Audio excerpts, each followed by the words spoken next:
Can't get enough Lions coverage? Make sure you catch all Woodward sports shows every game day. Wake up with Woodward in Maine, giving you the latest insight into the Lions locker room and press conferences. Then join the Lions pregame show, highlighting key matchups, injuries, and what to watch for during the game.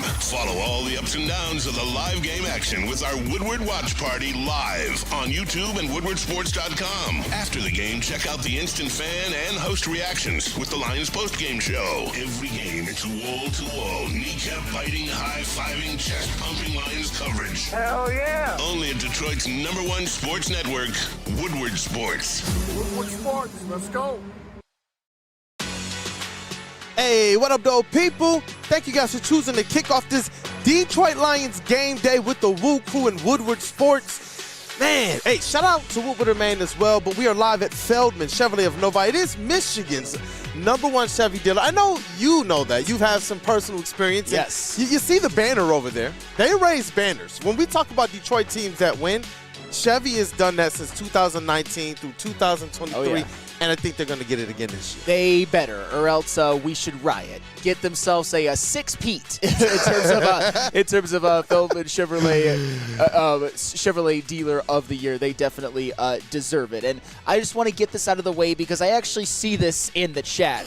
We are going wall-to-wall football, but the Red Wings did get their first win last night in the Todd McClellan era, 4-2 win over the Capitals. You see people in the chat like the away I love fans the smile. and Tammy Chin excited about it. So I just wanted to put that out there that the Todd McClellan era didn't start off so great by going down 5-0 to Toronto and losing 5-2, but they did rebound on Sunday, and hopefully they can finish the season And strong. they rebounded with us hearing some of the names, like the Brinkat, Yeah. and Raymond, some of those, like Patrick Kane. After you know what? I liked it. Keep putting these guys in the right position to succeed. The Pistons ran out of steam, but 3-1 on the West Coast road trip. Take that any day of the week. You take that any day of the week. Cade is looking like a monster. Jaden Ivey is looking refreshed after that break. Shout out to Stick in the building.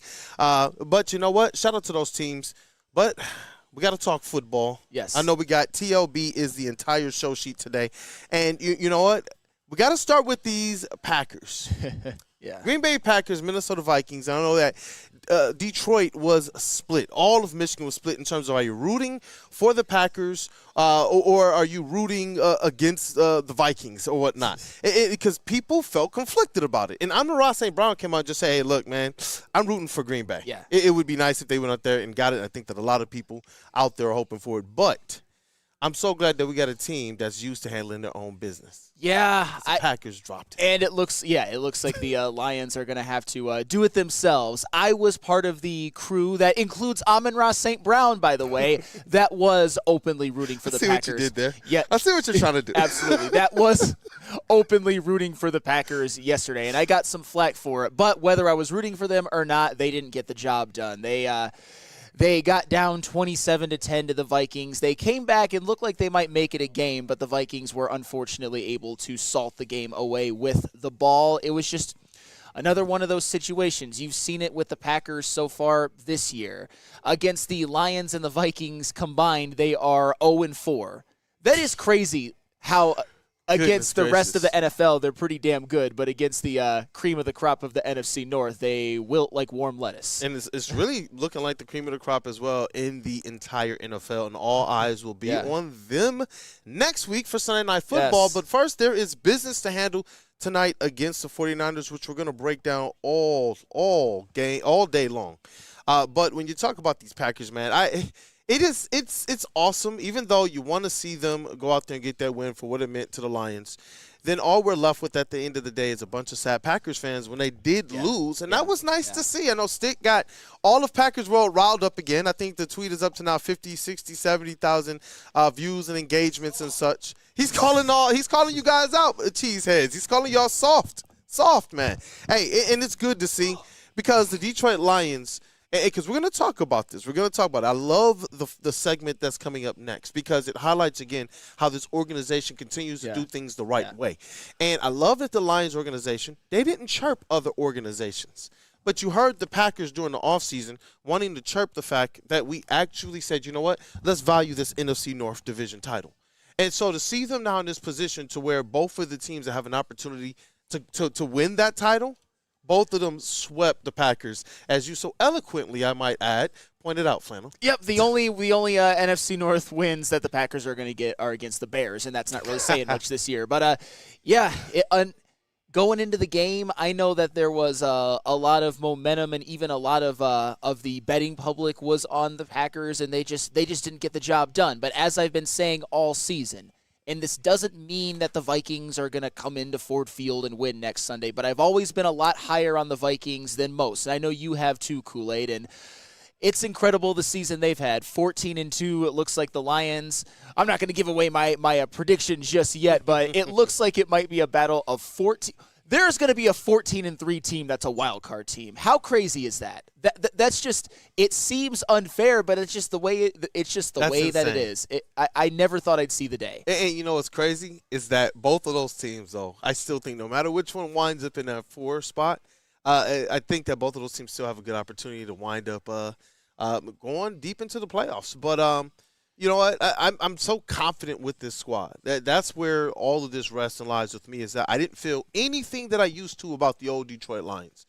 This is a squad, to me, in a few short years that's proven this is what they're built for. And I know that they have some major injuries, and we're going to break it down because, you know what, they're going to face a team tonight that has some major injuries as well. But it's still a game in which you want to see the Lions go out there and handle business. But one of the questions I saw kind of bantered about is, if next week is the one that matters, do you rest more guys this week to be able to go and try and be as healthy as possible for the Vikings game?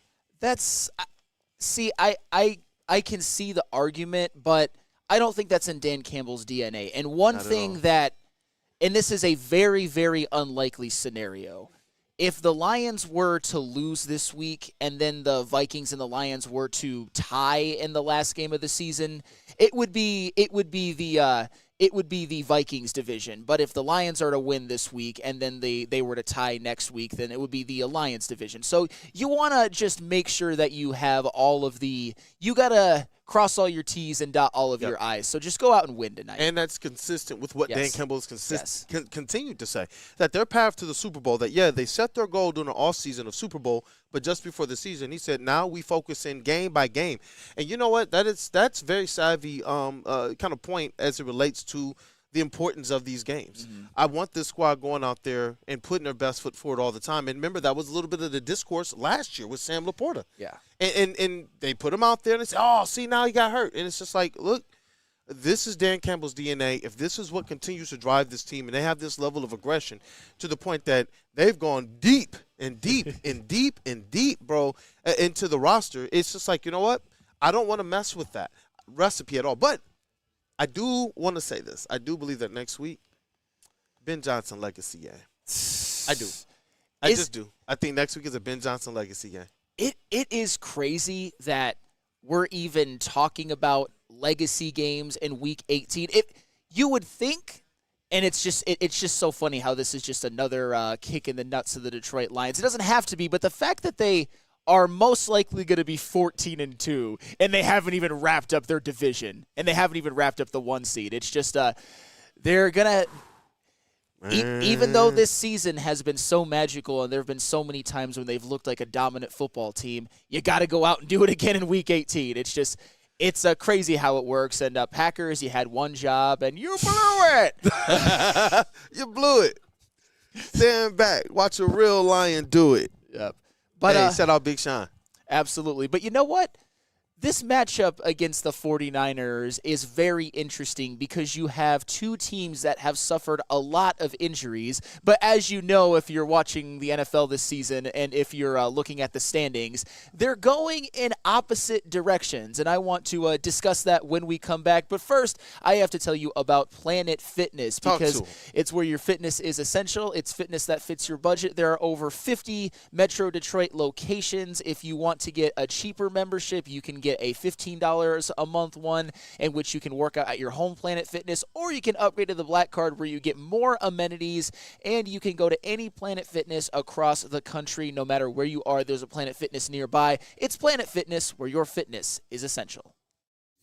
Big injuries, big news. Twice a week, Dr. Jeff Pierce from Michigan Sports and Spine joins Woodward Sports Network for the Injury Insider Report. Big D Energy Tuesdays at noon, and Ermanni and Edwards with Maz Thursdays at 3:30. Get expert analysis and in-depth breakdowns on the latest sports injuries from the man trusted by top athletes in the community, like D-Mac. Whether it's the Lions, Pistons, Tigers, or Red Wings, Dr. Pierce talks us through it all. Don't miss the Injury Insider Report with Dr. Jeff Pierce, your go-to source for understanding the impact of injuries on the games and players we love. Only on Woodward Sports Network. Scan the QR code on the screen or go to MichiganSportsandSpine.com to see if Dr. Jeff Pierce can help you. Get energized for the holidays during the 12 Days of Fitness at Planet Fitness. Now through December 20th, join for $1 down, $15 a month. And recharge this holiday season and beyond in the clean and spacious judgment-free zone, filled with equipment for every workout. Stay motivated with free fitness training and lots more. Celebrate the 12 Days of Fitness at Planet Fitness. Join for $1 down, $15 a month. Hurry! Offer ends December 20th. The bad boys from the NFL are here. Your 2024 Detroit Lions are the hardest hitting, highest flying, trickiest playing, grittiest team in the NFL. A dominant team. Get all your coverage of your favorite team right here in your favorite network. Woodward Sports.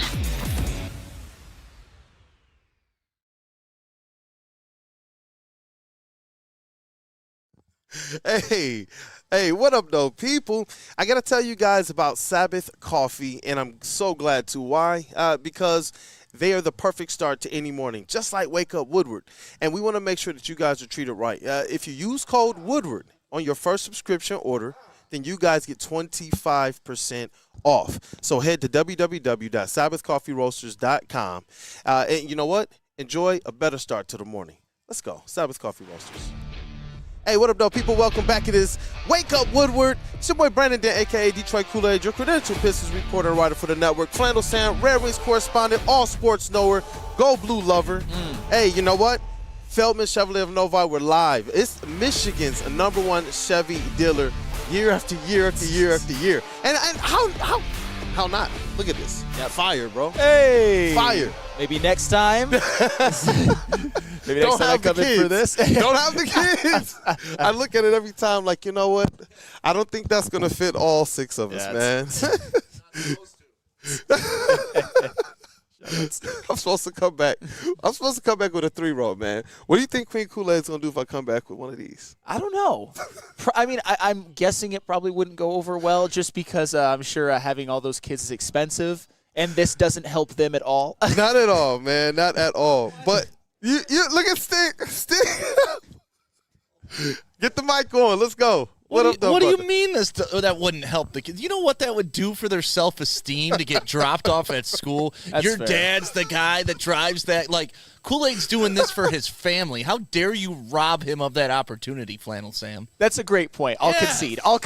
Thank you, Stick. He's the man of the people, It's all man. about the kids, Kool-Aid. Like, you get that car. If you don't you know do that what? for your kids, you're selfish. You know what? Talk to him, Stick. Thank you, brother. I'm This is trying what to he's talk here to you. for. I'm not talking to them. I'm talking to you. If you don't buy that car, you're selfish and you're depriving you your know what? children of an extra boost that they could have. Just think of these kids driving to school like that. You'd have to drop them off one at a time, but that's okay. That's Queen okay. Kool-Aid. It's for the kids. It's for the kids. Oh, come on. Mom would understand, too. Date night, Papa Kool-Aid shows up in that. Door opens automatically. Hop on in, baby. I'll run Let's over go there. make another hold baby. on, baby. Let me come over here and make the door open up automatically for you. I'll stand there for her. I'll make sure I grab her hand as she gets out. You know what? No, she holds your door. If Daddy brings home that car, she holds your door. The Kool-Aid, you are living backwards, bro. I said Stick is for the people. Stick is for the men. Yeah, see? Look at the confidence you're gaining just thinking about it. Imagine what it'd do for your kids. Imagine. I love it. Let's go. And you know what? All these dreams can take place at Feldman Chevrolet of Novi. Yes. So it's TLB time. And we got to talk about handling business. Detroit Lions, San Francisco 49ers, revenge game. Yeah. And I do believe that this is one of the ones where J-Mo J-Mo is going to get the big play opportunities. When I look at some of these outdoor games, I look at the fact that if you get those chunk plays, 1 or 2 changes the complexity of everything, especially if you want to play a little bit more conservatively in any aspect of the outdoor elements. And so I am looking forward to it. But both of these teams are pretty depleted. Yeah. And I believe that the health of the organization is what is showing more and more. The injuries have not slowed the Detroit Lions' progress at all. And it's, I believe, due to how this team has been built.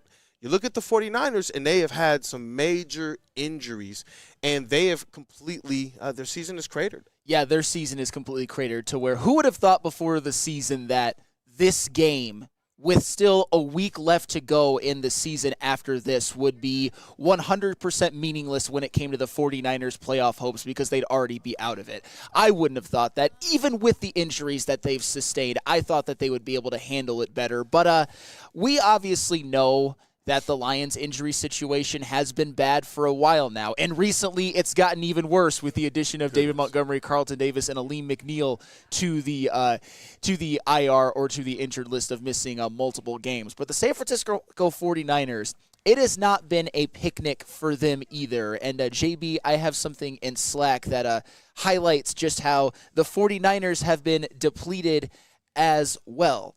So what I have is a list of players who have been injured this season, and I have them categorized for one section who are not playing against the Lions and one section who are playing against the Lions. And in parentheses, I have the number of games that they have played this season.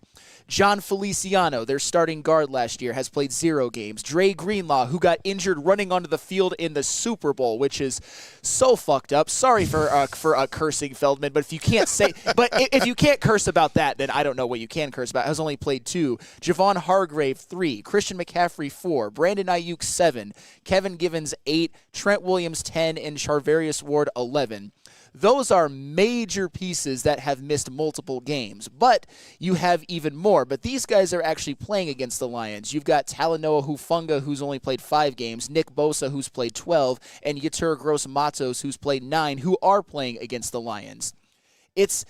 So my point in bringing all of this up is, in a different way, the 49ers, you could argue, have been just as decimated due to injuries as the Lions. Maybe not necessarily in quantity, but in quality. I mean, you're talking Christian McCaffrey and Brandon Ayuk and Trent Williams and Nick Bosa missing multiple games. These are some of the best players in the National Football League.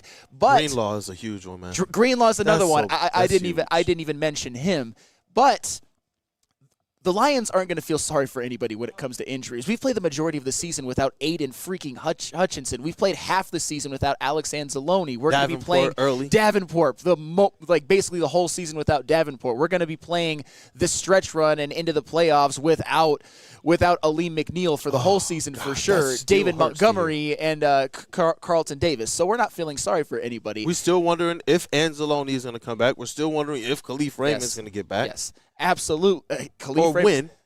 It's been just a bad injury situation for both the Lions and the 49ers. However, you look at one team, and they're fighting for the 1 seed in the NFC North, the Detroit Lions at 13-2, and then you're looking at the San Francisco 49ers, who, despite still having a lot of very talented players who have played the majority of the season, are 6-9 and completely out of the playoffs. And I don't even think this is an anti-49ers segment. I think it just goes to show how hard it is to overcome so many injuries. And it makes what the Lions have done so much more special than I think we even realize. They're 13-2 despite all of the injuries, with a great chance to go 15-2 and get the 1 seed. It's insane. One of the greatest regular season stories we've ever seen in the NFL. Yeah, it's a combination of the coaching and the players. Yeah. They've built for this. That's the thing that I love, is that Brad Holmes, when he talks about it prior to us being able to see this stuff that we just get hyped up about. But now, towards the end of the season, it's stuff that we know, we can depend on it. this squad has continued to go out there and not just kind of trudge through, but they've gone out there in some games and absolutely dominated. That's what made me chuckle is when we go back and we think about how the media started to, and certain other people, and Chris Christie and everybody, no class, they're running up the score on teams, they're doing trick plays, why waste a stumble bomb on the Bears, blah, blah, blah. Are you guys understanding that the Detroit Lions are down like 23-plus players? How many starters, like enough to honestly field a defense that would probably beat the Bears? Like, you know what I'm saying? Like, that's what I'm saying. It would, not probably. It would. Think about the players out right now.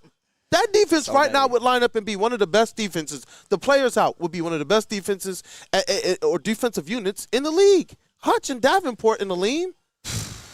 Alexander Zaloni. Yeah. Derek Barnes.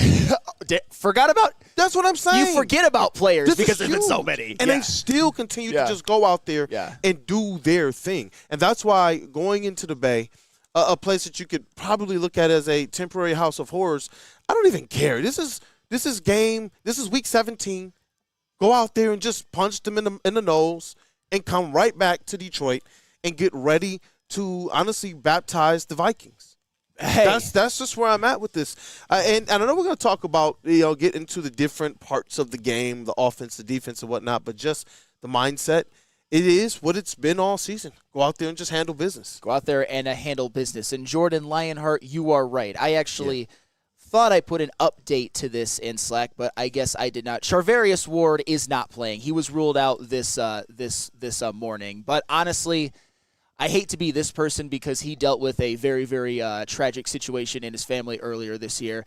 Not having Charvarius Ward is addition by subtraction for the 49ers. He went from being a great corner last year to pretty much unplayably bad this year. And you can cut him some slack for what he's gone through, but the point is that what good does Charvarius Ward do for the 49ers right now? Absolutely, absolutely nothing. But what's funny too, and this is another thing that really highlights just how hard it is to overcome these injuries, because I can point to many situations with the 49ers, including Christian McCaffrey, where they've had people step up. Remember at the beginning of the year when Jordan Mason, it looked like the running game didn't really miss a beat. Isaac Guerrero, he's another one. Both of them over 5 yards a carry. You look at Brandon Ayuk being out. Jawan Jennings, more on him later. He stepped up and had the best season of his career. Even with Nick Bosa being out some games, he doesn't even lead the 49ers in sacks. Leonard Floyd does. So the 49ers have had guys step up. They've had guys, rookie Dominique Puny in the absence of John Feliciano is the 4th-ranked PFF guard in the whole bleeping National Football League. Say what you want about PFF, but number 4 in the whole NFL, it tells me that he's played well. But yet, it doesn't mean anything because they are still a 6-9 football team. And if you would have told me with the exact same injury situation that the 49ers have undertaken, with the people who have stepped up, I would have at least thought that they'd be a wild card team or fighting for the division at the end. But they're not. They're out. They're done. This game is meaningless for them. But it certainly isn't for the Detroit Lions, even though in the standings you can argue it is. But Dan Campbell doesn't think like that. Go and win. And this is where people cannot trash. They can no longer, downplay or dismiss when we talk about grit, when we talk about there's an identity here with the Lions, when we talk about there's something a little bit more. There's this Lions magic going on. This Detroit Lions team is showing they've transcended. Where we see the Chiefs get decimated, when we saw the old Packers teams get injured all over the place, but they still were on track to achieve, season-ending goals as it relates to Super Bowl. We see this Detroit Lions team continue to do that. And Dante151999 Super Chat, he says, you want to know what's funny? If the Green Bay Packers lose to the Bears in Week 18, the Packers would have the same amount of wins as the Bears versus NFC North with a 1-5 record. You just hate to see it. Thank you for the Super Chat. That's true. Yeah, that's crazy. I don't know if the I think the Packers, they'll be playing for wild card seeding with the Commanders, so I think they're going to play their starters, and I think they're ultimately going to beat the Bears. But still, what if they don't? A 1-5 record. I mean, the fact that it's 1-4 right now is just. I mean, it speaks to the fact that the Packers are.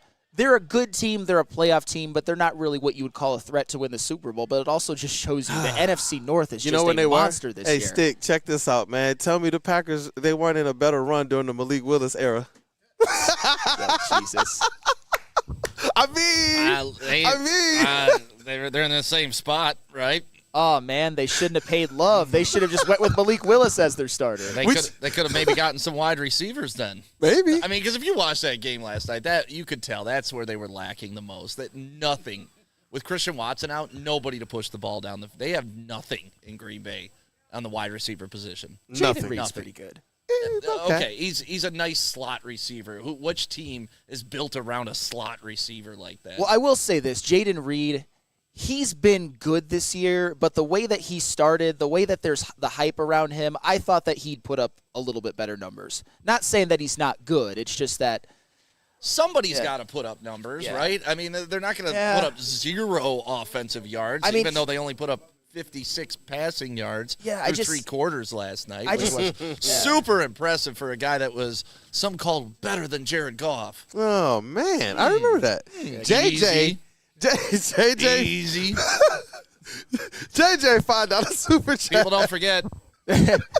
I could care less about this game versus the 49ers, I assume.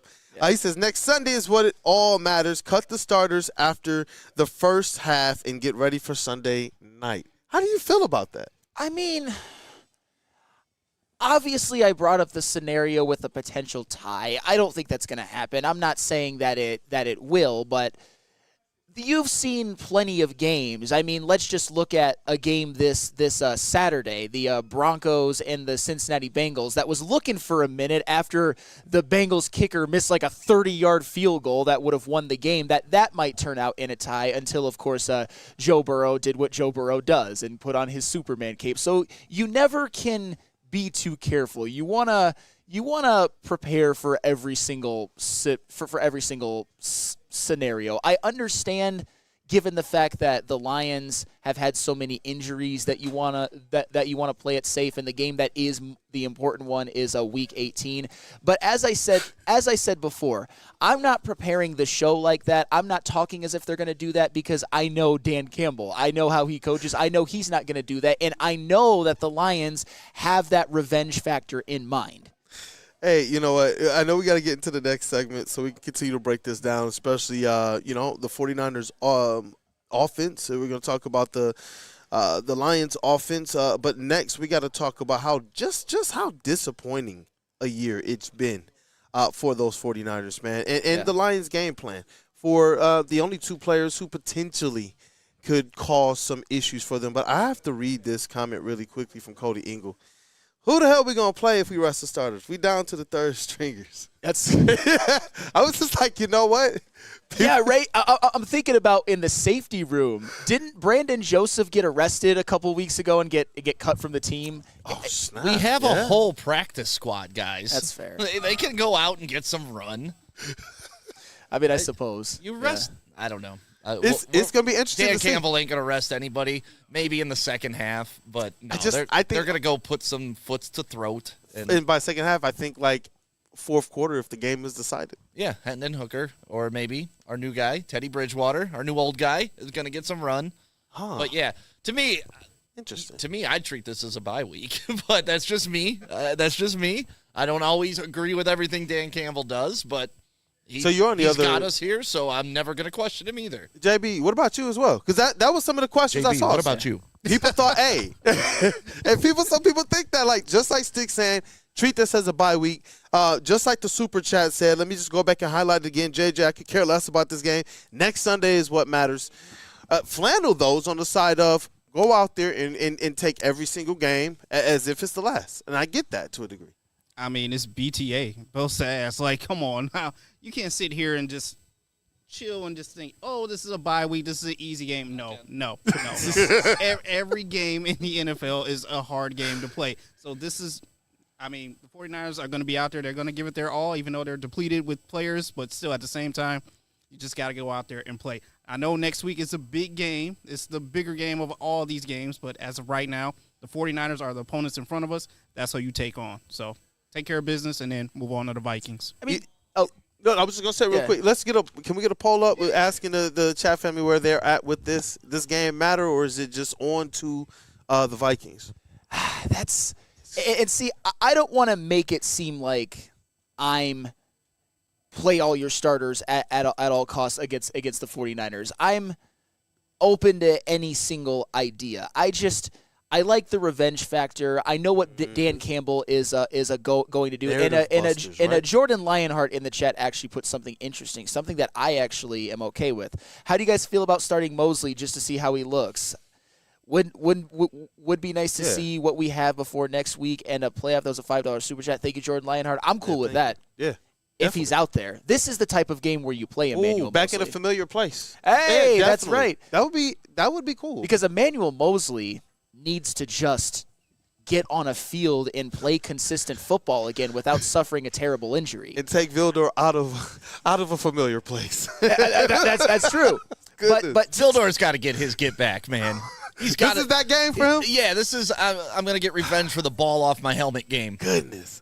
To be fair, though. You know what? And I know Easy has been at the forefront in the of chat this. again? No, he isn't. Okay. He isn't. All right. Easy's been at the forefront of this. Besides for the Colts game this year, Kendall Vildor hasn't been terrible. I'm not saying that he's been great, but the fact that we're arguing about our sixth cornerback just shows everything you know about the talent of this football team. Like if that's your biggest bitch, you're doing okay. That is like our fair. biggest complaint is Teddy Bridgewater's a backup. What does it do to Hendon Hooker? That is such spoiled fan mentality. It's ridiculous where we are living right now as Lions fans. That is funny. That was a topic of of a discussion. The backup court.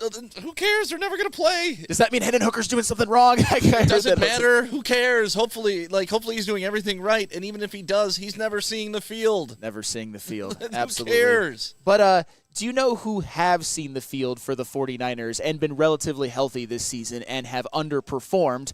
Well, I'll tell you when we get back because what a team. Because those are a couple of guys who you can really point the finger at when it comes to the lack of the 49ers' success this season and their inability to overcome injuries. But first, I have to tell you about 1800 Tequila, the sponsor of the watch party and the post-game show. We've had 1800 Tequila at some of the watch parties. I've taken a shot on air a couple of times, and even though it looks like I'm in pain, I'm happy. I'm happy drinking that tequila, and there's many other tequilas that make me react much worse. And it does go well with Soroki's to answer the hypothetical question that JB asks when he does the read. So 1800 Tequila, the best tasted tequila.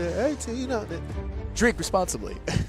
Feldman Chevrolet, Michigan's #1 Chevy dealer, is kicking off the game with the best prices on all cars, trucks, and SUVs, like this 2024 Silverado for just $296 a month, or this 2025 Equinox for as low as $371 a month. Our locations in Novi, Highland, New Hudson, Livonia, and Lansing means we have the perfect Chevy right in your backyard. Get the home team advantage every day at Feldman Chevrolet, Michigan's #1 Chevy dealer. No one gives away more cash and prizes than Woodward Sports. You don't believe us? Here's our latest $10,000 winner. You guys posted, hey, if you guess all this stuff right, we'll give it's $10,000. I'm like, okay, well, why the hell not? And the winning doesn't stop there. How about our Outkick Your Coverage winner? How do you think you won? This guy's got a hot girl. Bigger prizes, bigger giveaways, cash, merch, tickets, and more. All from the biggest sports network in Detroit.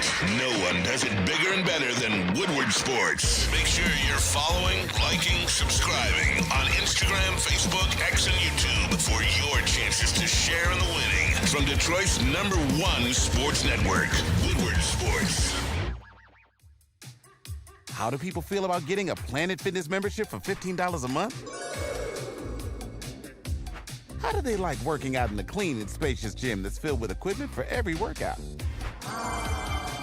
And how about free fitness training in the judgment-free zone that leaves them feeling energized all day long? Join Planet Fitness today with the free PF app, online or in club, and start getting that big fitness energy for $15 a month.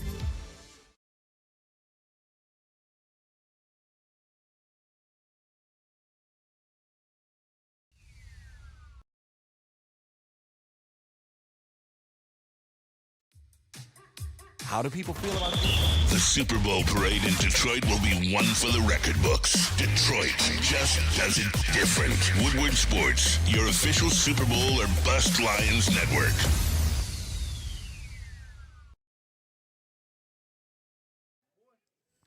You guys better be at the best place to watch the Lions game. Look, especially if they're on the road. Hayes Social for the New Holland Brewing Company watch party and post-game show. And it's good eats, it's good drink, it's a great environment. I'm talking about every single score, hearing that forward down the field. Best part of my week. Hearing the Joe Louis horn go off after every score. It's an epic environment. It is packed in there. And we make sure that all of the best reactions that you guys can be involved in and included in too, those things, they go to socials, they go viral, and it's epic. You want to be a part of that, man. Getting things kicked off usually with the heavies, but this week they're going to be doing the pregame show. So just come on down to Hayes Justin Social. and KG doing the watch party today. Dope. Justin and KG. And Dope. Flannel if you want to come on out. Hey. That's right. And then right after that, though, we got the post-game show hosted by Stick and Anton. I love their analysis and a little bit extra that you get out of Stick and Anton. You guys got to stay. Mostly Anton. Hey, look, the people know what the deal is, man. Y'all got to stay tapped in. And we want you guys a part of the show as well, so you can call in. Or if you're there, we make sure we get you the mic, get you on screen. And so you all can be a part of this show and this platform, too.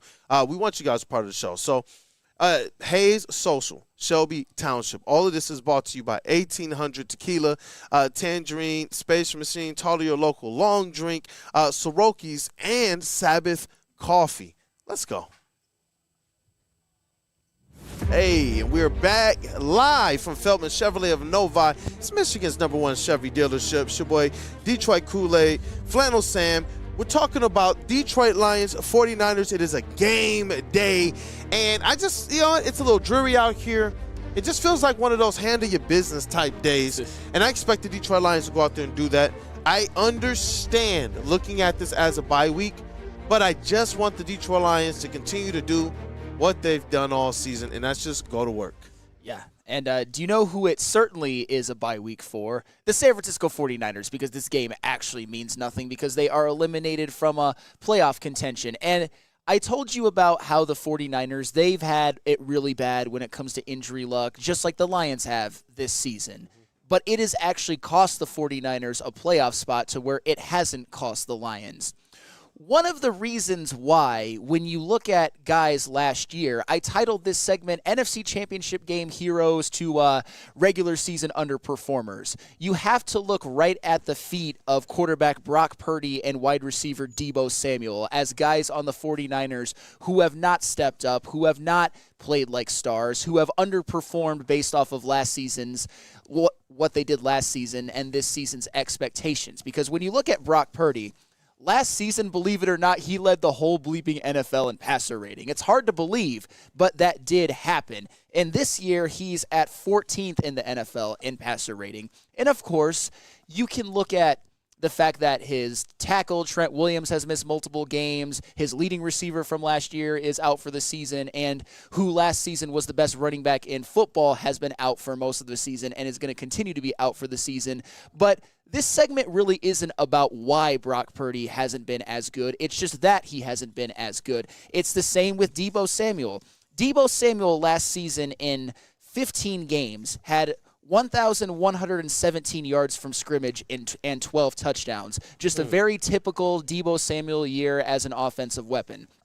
This season, in one less game, 785 yards from scrimmage and only 3 touchdowns. Has not been the same player, has not been the threat in the running game that he's always been throughout his career, and just has not really been that very good of a wide receiver. A lot of the allegations about him not being able to run routes, I don't think he's disproving them.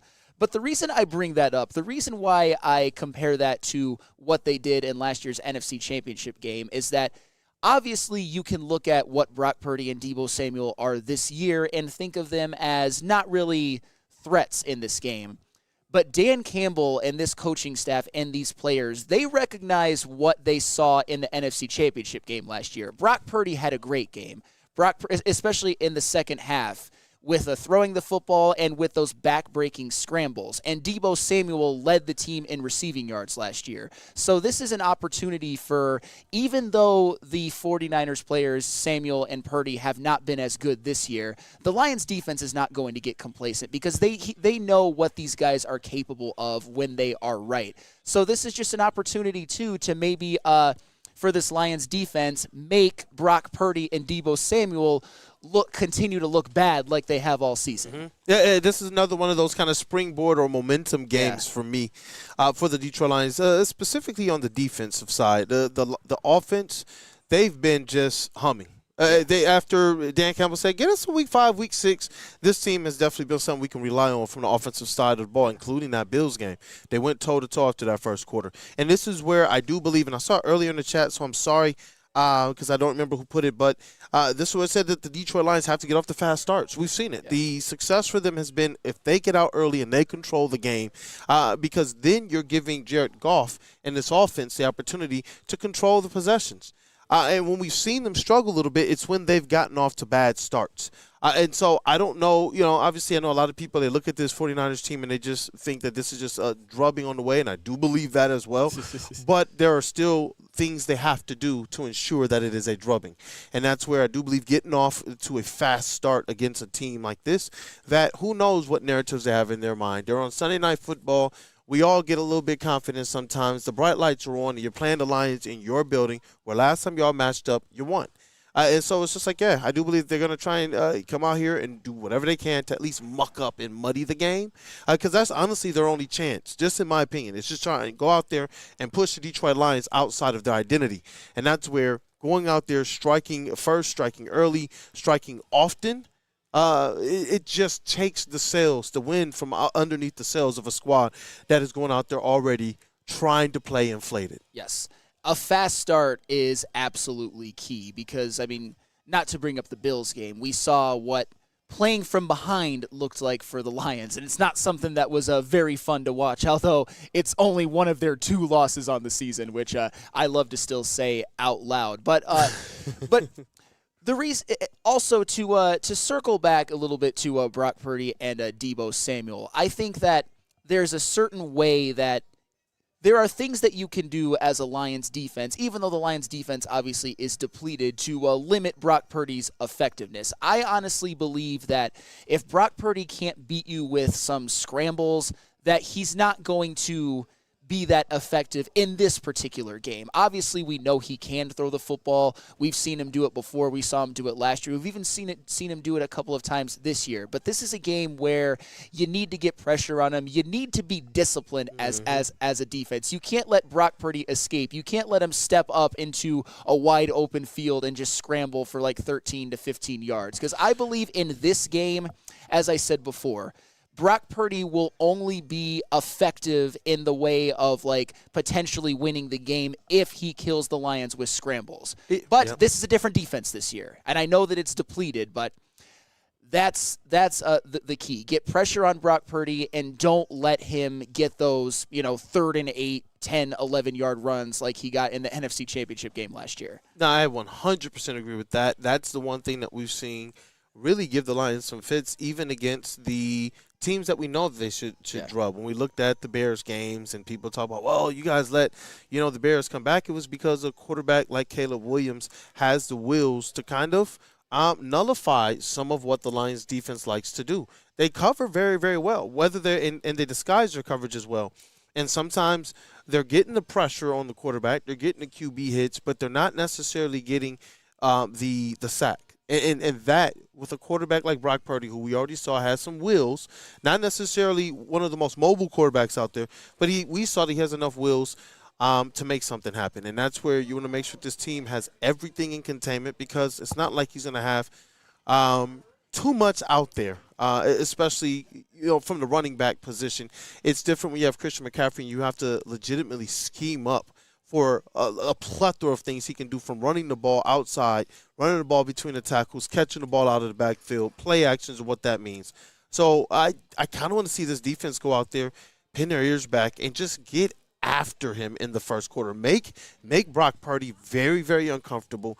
And like I said, I think this is a game where if you do that effectively early on, especially knowing that they're probably looking forward to Cancun, maybe you put them in a position where they're just kind of letting their guard down the rest of the game. Oh man, maybe make them quit early. a little bit. Take control I love the sound of that. And Zadarius Smith, with Trent Williams being out, that might be an opportunity for him to get some consistent pressures and maybe get Brock Purdy on the ground for a sack. That's I don't think there's a tackle right now minus Trent Williams that can hang with Zadarius Smith. But also with Deebo Samuel, I think the Lions actually have the type of secondary, even without Carlton Davis, that can limit Deebo Samuel's effectiveness. Because honestly, one thing that Deebo Samuel has always done well, and one thing that he's even done well this year, is yards after catch. We see him, when he gets the ball, he runs like a running back. He breaks tackles, and he's got more speed than I think given credit for. But this is a Lions secondary that tackles extraordinarily well. You think about Kirby Joseph. You think about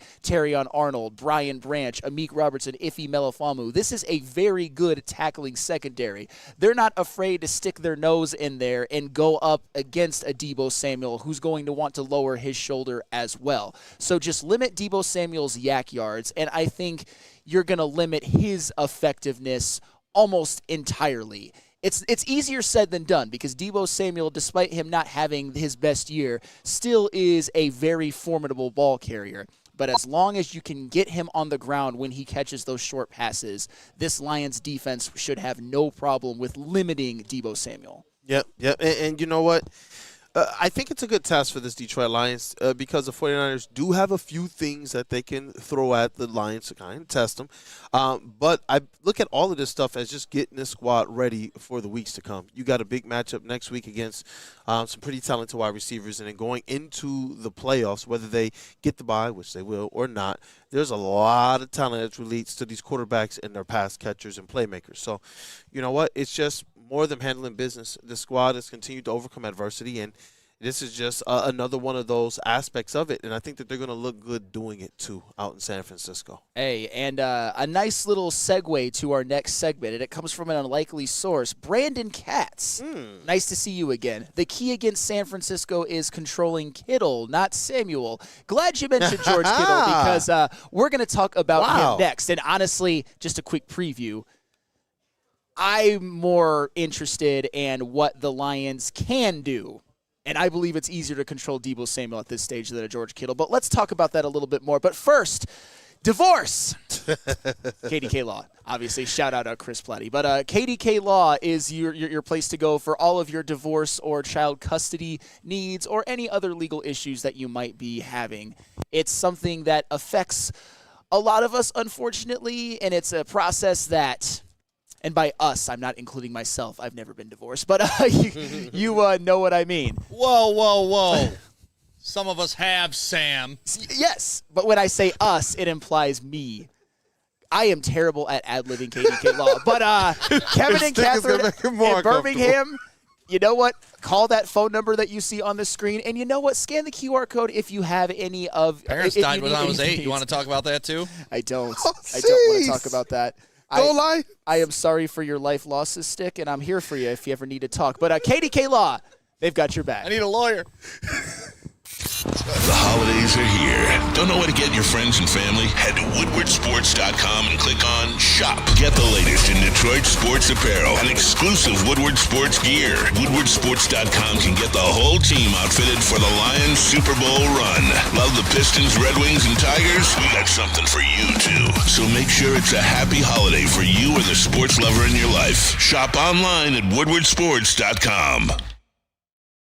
Feldman Chevrolet, Michigan's #1 Chevy dealer, is kicking off the game with the best prices on all cars, trucks, and SUVs, like this 2024 Silverado for just $296 a month, or this 2025 Equinox for as low as $371 a month. Our locations in Novi, Highland, New Hudson, Livonia, and Lansing means we have the perfect Chevy right in your backyard. Get the home team advantage every day at Feldman Chevrolet, Michigan's #1 Chevy dealer. No one gives away more cash and prizes than Woodward Sports. You don't believe us? Here's our latest $10,000 winner. You know, you guys posted, hey, if you guess all this stuff right, we'll give it's $10,000. I'm like, okay, well, why the hell not? And the winning doesn't stop there. How about our Outkick Your Coverage winner? Let's give it up for David Tully, everybody. David Tully. This guy's got a hot girl. Bigger prizes, bigger giveaways, cash, merch, tickets, and more. All from the biggest sports network in Detroit. No one does it bigger and better than Woodward Sports. Make sure you're following, liking, subscribing on Instagram, Facebook, X, and YouTube for your chances to share in the winning. From Detroit's #1 sports network, Woodward Sports. Walk into any Lady Jane's Haircuts today because you got to get that $20 haircut special. You already know that the talented hairstylists at Lady Jane's, they're going to treat you right. And you know what? You get that haircut. You get that hot lather next shave. I see you looking at me, JB Smooth. Look, they're treating you good. So you guys got to make sure you get to Lady Jane's. Walk-ins are welcome anytime. It's open 7 days a week. And remember, guys, scan that QR code. Get your coupon today. Go there and get treated right. Hey, Lady Jane's Haircuts for men. It's wicked awesome. Hey. How many haircuts per week do you think Matt LaFleur gets? That dude's hair is always he spends less time planning to go against the Vikings than he did getting his edges straight. He was just, what, man? Pretty boy bitch. We used to have, we lived next door to a guy when I was growing up who, this guy loved grass. He had like golf course grass. And he would cut it 3, 4, 5 times a week. And I get that same type of energy from Matt LaFleur. I feel like he's one of those guys. Has there ever been a coach that's on the verge of crying more than Matt LaFleur? Like him and Ryan Day are you just see the tear ducts working overtime when these guys are trying to coach football games. Social media mixed with Stick's crazy mind, and now I have a competition for the people. Maybe we should have the people send us their best Matt LaFleur face. Well, I mean, yeah, he's like, that filter you put on people and it makes them look like they cry? Like, he's like the walking live version of that filter. I don't think they've ever cut to him of him being happy. It's always remember when Dan Campbell went for it on 4th down and it was like in the rain and you just see him like look up like, you motherfucker. Yeah, he said something too. Yeah, no, he said that. He said exactly. Oh, sorry, Maddie. Yeah, JB, let me see your LaFleur face, man. I might have to do this now. Flannel. That's a good LaFleur face. Flannel, gotta see yours. You gotta be more confused. More confused, Flannel. More confused. FTP, man. What's funny is too, and is that you'd think somebody who was on the verge of tears as much as Matt LaFleur is would be somebody like a Matt Eberflus, who's just a terrible coach. But Matt LaFleur is actually... Whoa. We better dial back that Eberflus is a bad coach thing. What has happened since that man left? Eberflus is a bad coach. He was a 14-32 with the Bears and was 5-19. They haven't won a game without him. So Eberflus, man, not a game, bro. Man, it's a weird turn where Stick's turned into an Eberflus bootlicker. It's funny how that works. Listen, saying they haven't won since he left is not licking his boots. Those are facts. That's Flannel. fair. That's fair. He was the only thing holding that shit show together. I don't know about that. I didn't know about it either till now. We have data that proves it. Well, but I think there's a lot of coaches out there who the Bears would benefit for more than Matt Eberflus. I just think Thomas Brown is not built to be a head coach, but neither is Eberflus. But Eberflus is better than Thomas Brown. You see Ryan Poles' arrogant ass talking about why he didn't talk to Jim Harbaugh in the offseason? Well, Ryan Poles is a crappy GM, and you just hate to see it. Yeah. You just hate to see it. Oh, man. And back into San Francisco we go. Detroit Lions versus the 49ers. And you know what? We're sitting here and we have to talk about is there any way the 49ers can line up and match up anything good against the Detroit Lions? And I know there's some things that you wanted to highlight. And before we went to break, there was a meeting of the minds, kind of, between you and Brandon Katz as it relates to one George Kittle, who – if there's, I dislike the 49ers, but if there's an individual that I'm like, you know what, he's cool. If he was ever a Lion, I would look the other way that he was a 49er that beat us. It's George Kittle, in my opinion. I love George Kittle. And George Kittle also, he's the best tight end in football. There's no question about it anymore, especially now that Travis Kelce, even though his numbers aren't terrible, you can clearly see the fall off. And George Kittle is just, He's just an absolute monster. The only tight end that the Lions have faced this year that is in maybe the stratosphere of George Kittle is Trey McBride, and that was back in week 3 against the Cardinals, and the Lions defense was a lot healthier back then, but they did hold Trey McBride pretty much in check. And the reason why, it's funny how Brandon Katz said the key to stopping the 49ers is stopping George Kittle, not Deebo Samuel. My point that I'm about to make is I don't think the Lions can stop George Kittle, and that's okay, by the way. I think you can hope to limit him as much as you possibly can and not let him beat you in terms of him contributing to the 49ers winning the game, because George Kittle, with his talent and with the offensive wizardry of Kyle Shanahan is going to exploit matchups that are advantageous to the 49ers. They're going to line him up on the line. They're going to line him up in the slot, and they even line him up out wide a couple of times a game. And I think with the linebacking core for the Lions being how it is with the injuries and with the secondary missing Carlton Davis, there are some matchups where I think George Kittle will be licking his chops. What if he goes one-on-one against Jack Campbell? I like George Kittle. What if, God forbid, he goes one-on-one versus like Ben Neiman? Don't like that. Don't like those odds.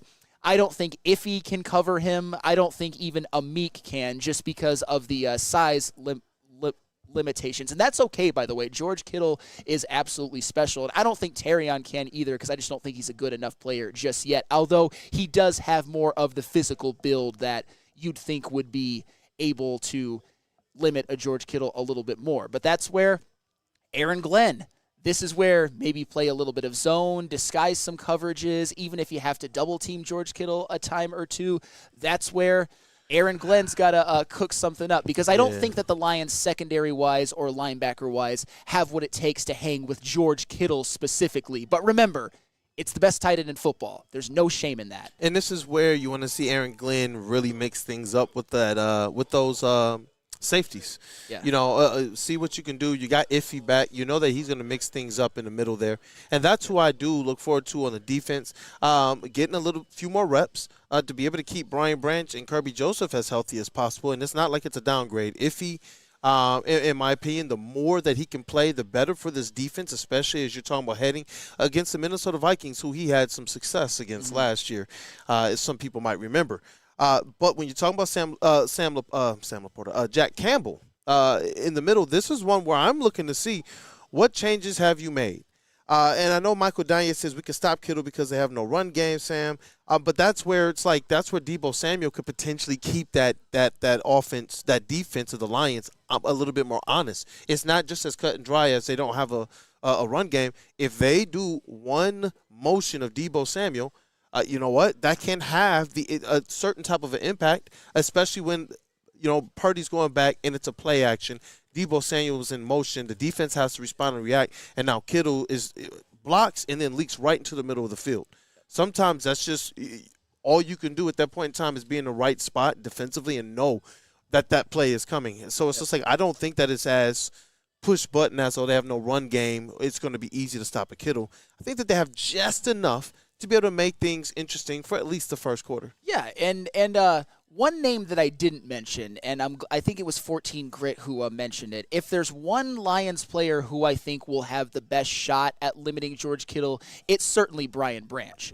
Honestly, if Carlton Davis was healthy, I'd consider putting him on Kittle a time or two if Kittle lined up outside. But Brian Branch really is going to be key in this game, because you saw last week, the Lions, they played their secondary the way that I wanted it to be played, with Carlton Davis being out, with Amik and Terrion lining up outside, and Brian Branch getting the majority of the slot corner snaps, with Iffy Melifonwu switching up every now and then.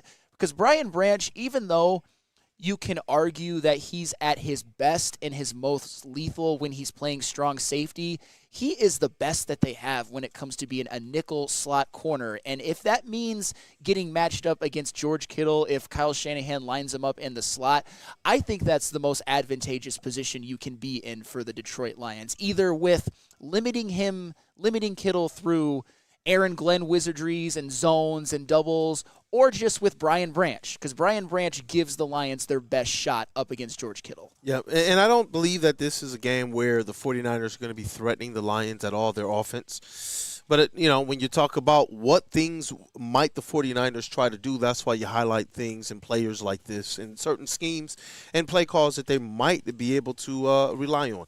Why? Because it is any given Sunday type of a day, and then this day, any given Monday. But I do believe the Detroit Lions, I'm going to continue to use this phrase, they're just going to go in there and handle business. Defensively, this is an opportunity for them to take a step forward. And for like a guy like Zadarius Smith to be able to get some pressure into that backfield and be able to put maybe as a team be able to get Brock Purdy on the ground 3 or 4 times in this game. That's huge. It would be Absolutely huge, but huge. it's what we need from this team. We're talking about Super Bowl expectation. You went out and you made the trade for Zadarius Smith, and at the time we were still a little bit more healthy of a defensive line. But at this point in time, if you're faced with the option of, hey, we want to be able to try and get more sacks or not, then that's why I'm saying you have to utilize these games to be able to try and get some type of rhythm, some type of chemistry. It's almost like a basketball player who just needs to see the ball go through the net. And that's what I'm hoping that this game tonight is for the Detroit Lions against the 49ers. Because all season, this squad has gone out there, and they have not made me doubt for 1 second that they're going to, take these games seriously or not. I know every single game they're going to take it serious. So I don't have a doubt for that. And just lining up team for team, even with some of the deficiencies and injuries, the Lions are still by far the better team. And that's where I'm hoping that you don't necessarily treat this as a live practice, but you just treat this as one of those kind of get-right games defensively. Go out there and put and string together some good continuity as a defense, especially since the 49ers have a little bit of the recipe offensively to try and challenge you in the ways some of these other teams ahead are going to. Yeah, and when it comes to challenging the Lions, I believe George Kittle stands above the pack of anybody who can hurt the Lions, but I also want to highlight very briefly another 49ers player to watch, Juwan Jennings, who was one of our old buddy Lucas Klotz's godsons. Would always rave about Juwan Jennings, so take your victory lap wherever you are, my friend. But Juwan Jennings, he's stepped up with all of the 49ers injuries. He's set his career highs all across the board. He's the type of guy, he's a big physical receiver. He's not really explosive. He's more of that possession type. He's another one that they're going to line up in the slot and outside. He gets a lot of first downs, doesn't get a lot of yak yards. It's going to be interesting if he's the type of matchup to where if he has the size of a Juwan Jennings. We all know Brian Branch, if you can cover George Kittle, you can cover Juwan Jennings. But I'm interested to see how Juwan Jennings looks when he goes up against Amik and a Terrion when he lines up outside. That's where Amik is going to have to do what he does best, which is play bigger than he is. Get up in the grill, maybe jam Juwan Jennings a little bit, not let him get a clean release. And with Terrion, like I've said before, my view on the season that he's had is a little bit mixed, but he's getting better. This is where Terrion's size and his ability to tackle, that'll be big going up against Juwan Jennings. Just make sure that he doesn't beat you too much. I'm not as worried about him as a Kittle. I just wanted to highlight Juwan Jennings as somebody who has stepped up for the 49ers with a guy like Brandon Ayuk out. Yep. Yes! Hey, listen, I'm sorry. I know people are not in our conversation, but Stick just got me some quick confirmation. We're going to get the graphics and things together so we can do this right. But, yeah, we're definitely going to have that merch giveaway. Talk to the people a little bit before we get into this next segment about it. We're going to do this.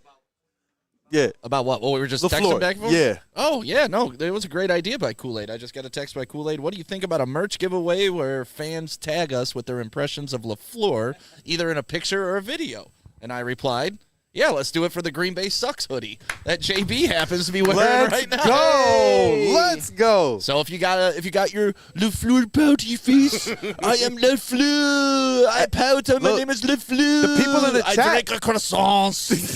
My name is LaFleur. I go for it on fourth down because I want to be like Dan Campbell. But I cannot because my balls are too small. I have les French balls. They are smaller than the American balls, which are made of brass and steel. I am La Fleur. Look, Wake Up Woodward chat family. You guys are getting a head start right now. The graphic is going to hit socials. But if I see some of you guys in the chat, I'm going to make sure that, you know what? Maybe that improves your chances. So take some pictures, some videos, something, tag us, post it, tag us, Woodward Sports, and we'll think of some hashtag at some point too. But this is going to be fun, and you get to win the Green Bay Sucks hoodie. One more time, JB Smooth, so they can see that. Yeah, flex on them, JB. Look at this. What do you think, hoodie? Green Bay fucking sucks. Yeah, see? Green Bay sucks. They do. La Fleur. Yes. Perfect for merch read, JB. Yeah. It's not Pepe Le Pew. I was more going for the chef in what do you call it, Little Mermaid. that was La Fleur. Man, my childhood. Oh no, that's a whole different. Well, I'm getting it all mixed Oh up. yeah, Beauty and the Beast. Yeah, no, when he cooks the crab or whatever, the lobster, right? The lobster. Yeah. Croissant. I am La Fleur with the pouty face. Let's go, man. People get to win some merch by talking some trash. Think about that. Who knew that FTP would be able to benefit you one day, and now it does. Either way, it's got to be our Merch Monday giveaway. The Green Bay sucks because clearly Green Bay sucks. Let's rock. Either way, definitely that's got to be a part of it. Yep. Let's definitely do that, man. Hey, let's do merch right now, JB Smooth, and then we'll get to that next segment. Let's rock, man. Yeah, it's already on you? It's on flannel, but I'll talk about it. Or you can talk about it. No, you can throw that up, too. I like this one. Yeah, there we go. New shirt designs dropping you want the whole Dan Campbell kneecap quote? We put the whole damn thing on a T-shirt for you. You like what Brad Holmes has done? We call it the Honolulu Blueprint, and we got that for you, too. That's more of our executive line of Woodward sports gear. I actually have a polo and a button-up with that, and then Roll Pride. So many Alabama boys putting on for the Lions, we had to take a steal off the Roll Tide. So Roll Pride with Detroit. Go get your merch now, woodwardsports.com. Also, Green Bay sucks. Feldman Chevrolet, Michigan's #1 Chevy dealer, is kicking off the game with the best prices on all cars, trucks, and SUVs, like this 2024 Silverado for just $296 a month, or this 2025 Equinox for as low as $371 a month. Our locations in Novi, Highland, New Hudson, Livonia, and Lansing means we have the perfect Chevy right in your backyard. Get the home team advantage every day at Feldman Chevrolet, Michigan's #1 Chevy dealer. Can't get enough Lions coverage? Make sure you catch all Woodward sports shows every game day. Wake up with Woodward and Main, giving you the latest insight into the Lions locker room and press conferences. Then join the Lions pregame show, highlighting key matchups, injuries, and what to watch for during the game. Follow all the ups and downs of the live game action with our Woodward Watch Party live on YouTube and woodwardsports.com. After the game, check out the instant fan and host reactions with the Lions postgame show. Every game, it's wall-to-wall, kneecap-biting, high-fiving, chest-pumping Lions coverage. Hell yeah! Only at Detroit's #1 sports network, Woodward Sports. Woodward Sports, let's go. Feldman Chevrolet, Michigan's #1 Chevy dealer, is kicking off the game with the best prices on all cars, trucks, and SUVs, like this 2024 Silverado for just $296 a month, or this 2025 Equinox for as low as $371 a month. Our locations in Novi, Highland, New Hudson, Livonia, and Lansing means we have the perfect Chevy right in your backyard. Get the home team advantage every day at Feldman Chevrolet, Michigan's #1 Chevy dealer.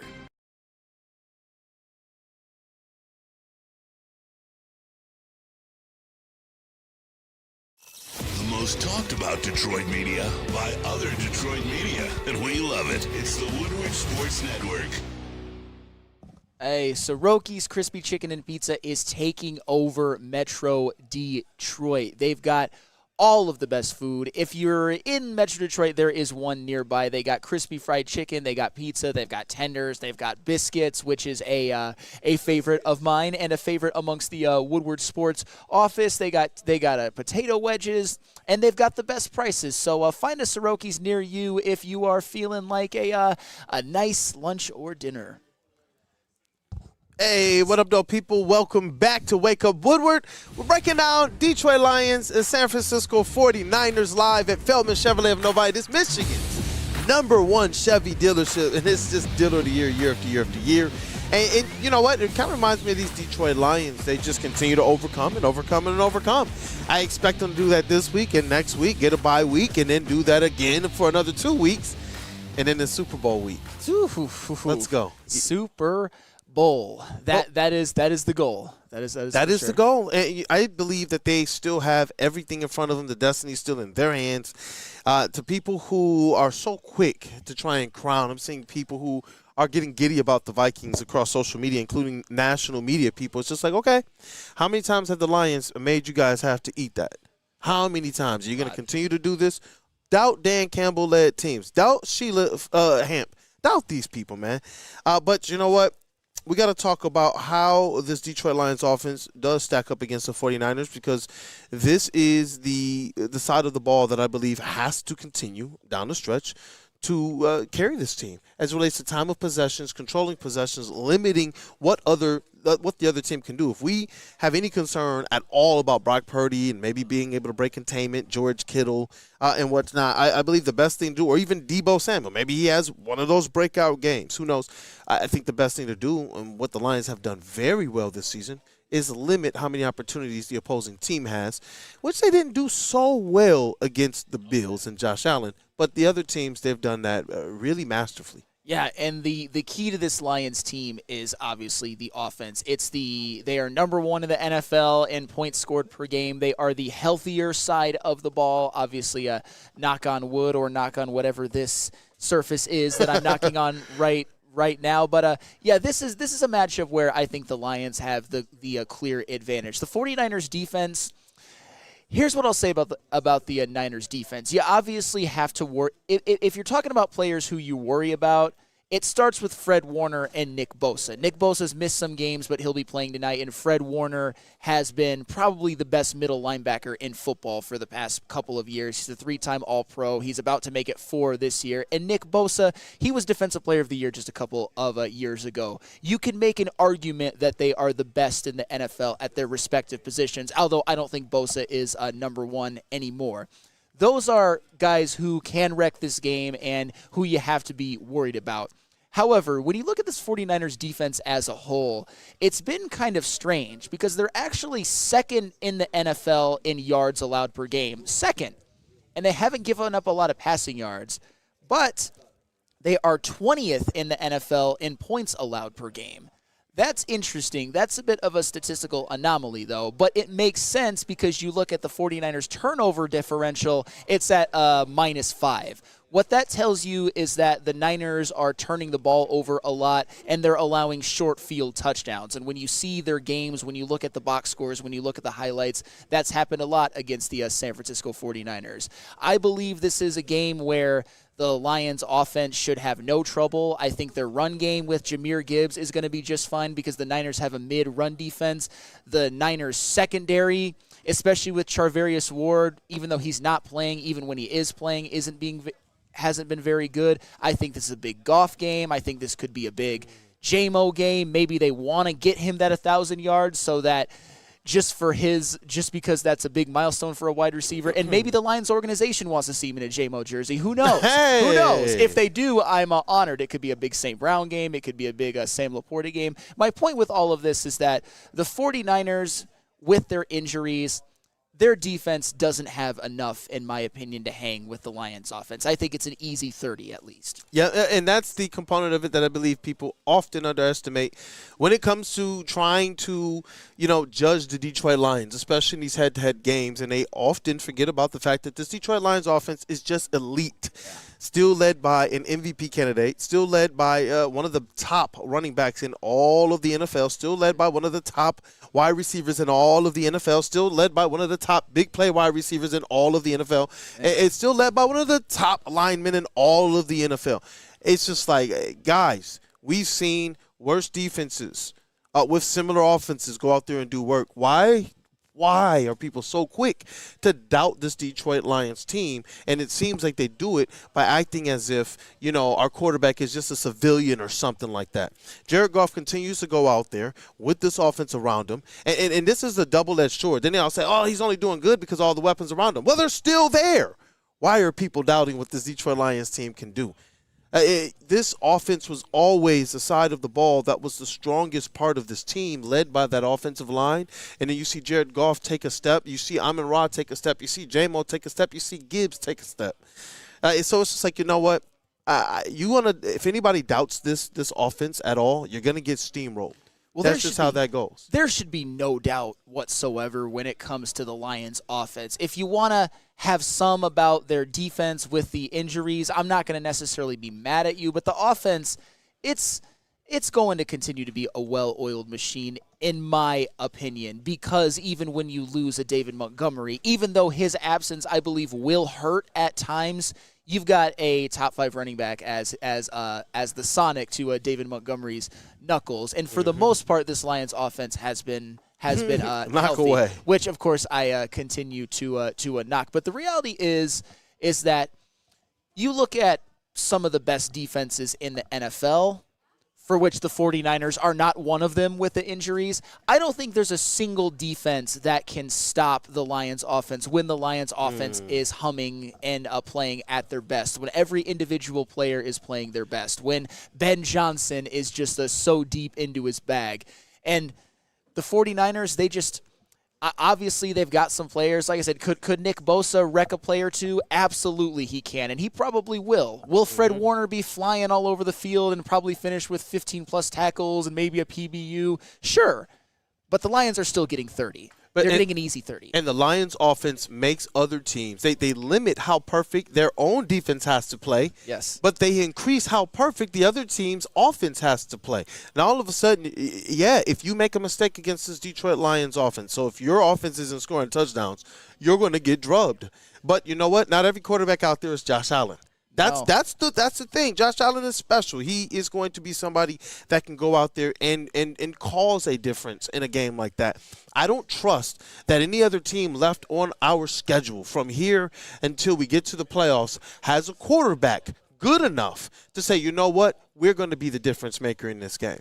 I think the rest of the way, that's actually Jared Goff. Head-to-head with every single quarterback the rest of the way, Jared Goff is going to be the one that dictates that. Yeah, you know what? Say Jared Goff? I'm talking about it, bro. What's going on? I'll be talking about the fact that from here until the Super Bowl, when they inevitably meet either Josh Allen, Lamar Jackson, or Patrick Mahomes, that from here until then, Jared Goff is the best quarterback in any game that the Lions could play. Jared Goff is the one that's going to dictate what happens in these games as well. And that's the component of it. When players and these national media are so quick to dismiss the Lions, and even people like Xavier McKinney, I ain't heard from him since he was yapping before the Lions game. I haven't heard from him since. I'm just being for real with you. I haven't heard from these guys since. Why? And a large part of that has to do with what the Lions offense, yes, the defense is finding ways to overcome, but the Lions offense have gone out there and they've dropped absolute bombs on teams. So it's like if people do underestimate this Lions team from the outside, they can say, well, we zoom in, we think that they have a talented offense, but then we've seen them now in recent weeks try to pick against the Lions. And that's what I'm saying. It's like this Lions offense to me is elite. This Lions offense has enough to pull this current team all the way to a Super Bowl. Yeah. Yeah, go ahead. No, go ahead, Flannel. No, you mentioned it, and I think it is something that we need to highlight and we need to talk about because it's true. The only time that the Lions would face a team with a quarterback who's better than Jared Goff is the Super Bowl, because up throughout the NFC, Jared Goff is the king of the NFC right now. Obviously, you look at a Sam Darnold who's having a great year, a Jaden Daniels who looks like he's really up and coming, a Jalen Hurts who has had playoff experience and has played well in the playoffs before. Matthew Stafford, you can say the same about him as well, winning a Super Bowl. But right now, the NFC is Jared Goff's kingdom. So it feels good knowing that no matter what, even if the Lions have injuries on the defense and it affects them, that they are going to have the best quarterback in any game they will play, at least until the Super Bowl. And hey, you never know. Maybe the Steelers can come out of the AFC. Maybe. The Broncos? Listen, probably not, but you never know. I did rank them higher in my last power rankings. I was trying to will this thing to exist. That's why I was retreated so quick with KJ. I was like, yeah, the Ravens should be higher. But I don't want them to. And it's give me the easiest path that you can do. And that is something that you earn. It is. When people talk about, wow, you know what, let's get the 3 games. Look, if they wind up having to win the 3 games to get to the Super Bowl, so be it. I trust this team. But if you've earned the ability to have a bye week, you've earned the ability to have a bye week. You went out there and you did that. And and honestly, it's because of the importance that they place on every single game. I don't want to say like the importance they place on the overall regular season, because Dan Campbell said, no, we broke this thing down game by game. They approach every single game as if it's a Super Bowl. They're approaching every single game like it's a must-win game. And we see how that's done. Part of it, these players are giving their all. And maybe that has something to do with the injury issue, and I will never apologize for that. And you don't hear these players apologizing for that. They're saying, hey, next man up. Go win it for me and blah, blah, blah. And that's an awesome thing. This is a physical sport, and it's a sport where realistically you're as good as your last win. And this team has continued to find a way to win despite anything. So, hey, I'm hoping that there are some teams and some fans and some people between here and now that still need to be educated on who these Detroit Lions are, especially led by guys like Jared Goff, Amon-Ra, St. Brown, Penei Sewell, and then the defensive side, you're looking at guys like Brian Branch, Kirby Joseph, and so on. So, just talking here, I'm just so confident in these Detroit Lions. Man. Yes, and speaking of people who maybe need to be educated, we've got a Vikings fan in the chat, and welcome, by the way, because the Vikings have had a good year. We can't take that away from them. It's a Jacob, I believe you pronounce it, Pribble. LOL, nah, it's Darnold's kingdom, because I said that right now the NFC is Jared Goff's kingdom. I'll tell you what, if that's the case, go into Ford Field and win Week 18. But if the Vikings don't, even if the Vikings do, I'd still say that it's a Jared Goff's kingdom up until just in terms of like the playoffs. But stick around that microphone so quick. But if you lose, and if you lose in the playoffs, then it can't be Darnold's kingdom. Just imagine being a Vikings fan and waking up and Sam Darnold's the answer to your problem. He's had a good year, Stick. He's had a good year. Fantastic. Yes. What does that mean in the long run, Sam? We'll find out. We're going to see. Flames out round 1, is that good? Because you watched that team last night when Sam Darnold walked into that locker room and they celebrated like they actually won. That was a regular season game, and they were celebrating like they won the Super Bowl. Well, it's just, the Vikings aren't ready. Like, I thought the Packers and the Vikings were in the same tier. I was wrong. The Packers are below the Vikings, but that doesn't put the Vikings up into our tier. I mean, Sam Darnold sees ghosts. He's admitted that. It's well documented. I'm not worried about Sam Darnold. I don't think anybody's worried about Sam Darnold. He saw ghosts on the Jets. That's a little bit different, but at the same time, I see ghosts.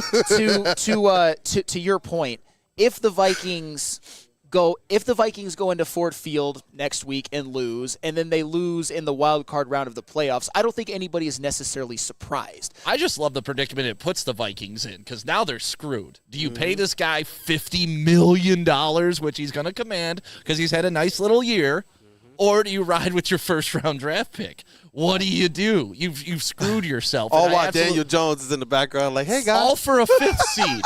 All for a 5th seed. Like, it's just so crazy to me that, like, I've learned to despise Vikings fans. Actually, I despise Packers fans. I pity Vikings fans. Because Vikings fans talk like they have a Super Bowl in hand.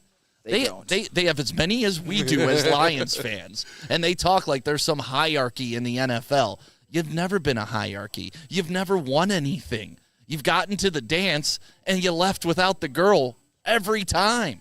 So, like, the Vikings, I laugh at them when their fans try to posture on Lions. Like, you had a head start, and we're still tied. But that's the thing. That's why they're getting left behind, because they don't realize it is a race still. You haven't won anything. Yep. And now the Detroit Lions organization has said, you know what, let's take this a little bit more serious. While the Vikings, still somewhat of a decent organization, the Lions have passed them up. And that's the point of it. Hard pill to swallow. That's the thing. It's like looking into a mirror. Sometimes you just have to accept what you see. Yeah, it's weird because I thought Packers fans could swallow anything. That's what I was told. So for them not being able to swallow this pill, it's very But they've strange also to been me. known to choke. Oh, yeah, they do choke on a lot of things, too, up in I Minnesota. feel like I'm making Flannel proud right now. just like Lily Phillips did. So to circle back to my joke that I said at the expense of Alex DeBrincat. Which Great I hope transition, Sam. Great transition. Which I hope he makes me look stupid. But hey. Perfect. Woodward and Nate in the pregame show. Perfect transition. Speaking of people who never choke, Matt Broder and Terry Foster. Legends. Never in their lives. They are cool. If you want to see how not to choke, watch them, not Lily Phillips. They are cool, calm, and collected under pressure, and they bring you the best Lions game day coverage. Start your day with Woodward and Maine, whether it's Lions game day or whether it's the day after Lions games, which is usually a victory day. They proceed, wake up Woodward, and they do a phenomenal job. I love them as a duo. You got the old grizzled legendary vet, and you've got the up-and-comer. And then, of course, you have to go over to the New Holland pre-game show hosted by these extraordinary gentlemen right there. Thank you, JD, for that one. Hey, that was Michigan basketball fans with that big win last night over Western Kentucky. 60 points? Like 60 points. Which that's a boat racing. That is a boat racing, but they bring you the best Lions game day coverage, whether it's previewing the game, whether it's injury reports, whether it's fantasy sit and starts. You've got it all with the most elite Lions pregame show in the nation, Neil Rule and Sean Belegian. So the best way to start your Lions game day experience, watch Woodward and Maine and the New Holland pregame show. How do people feel about getting a Planet Fitness membership for $15 a month? How do they like working out in a clean and spacious gym that's filled with equipment for every workout? And how about free fitness training in the judgment-free zone that leaves them feeling energized all day long? Join Planet Fitness today with the free PF app, online or in club, and start getting that big fitness energy for $15 a month.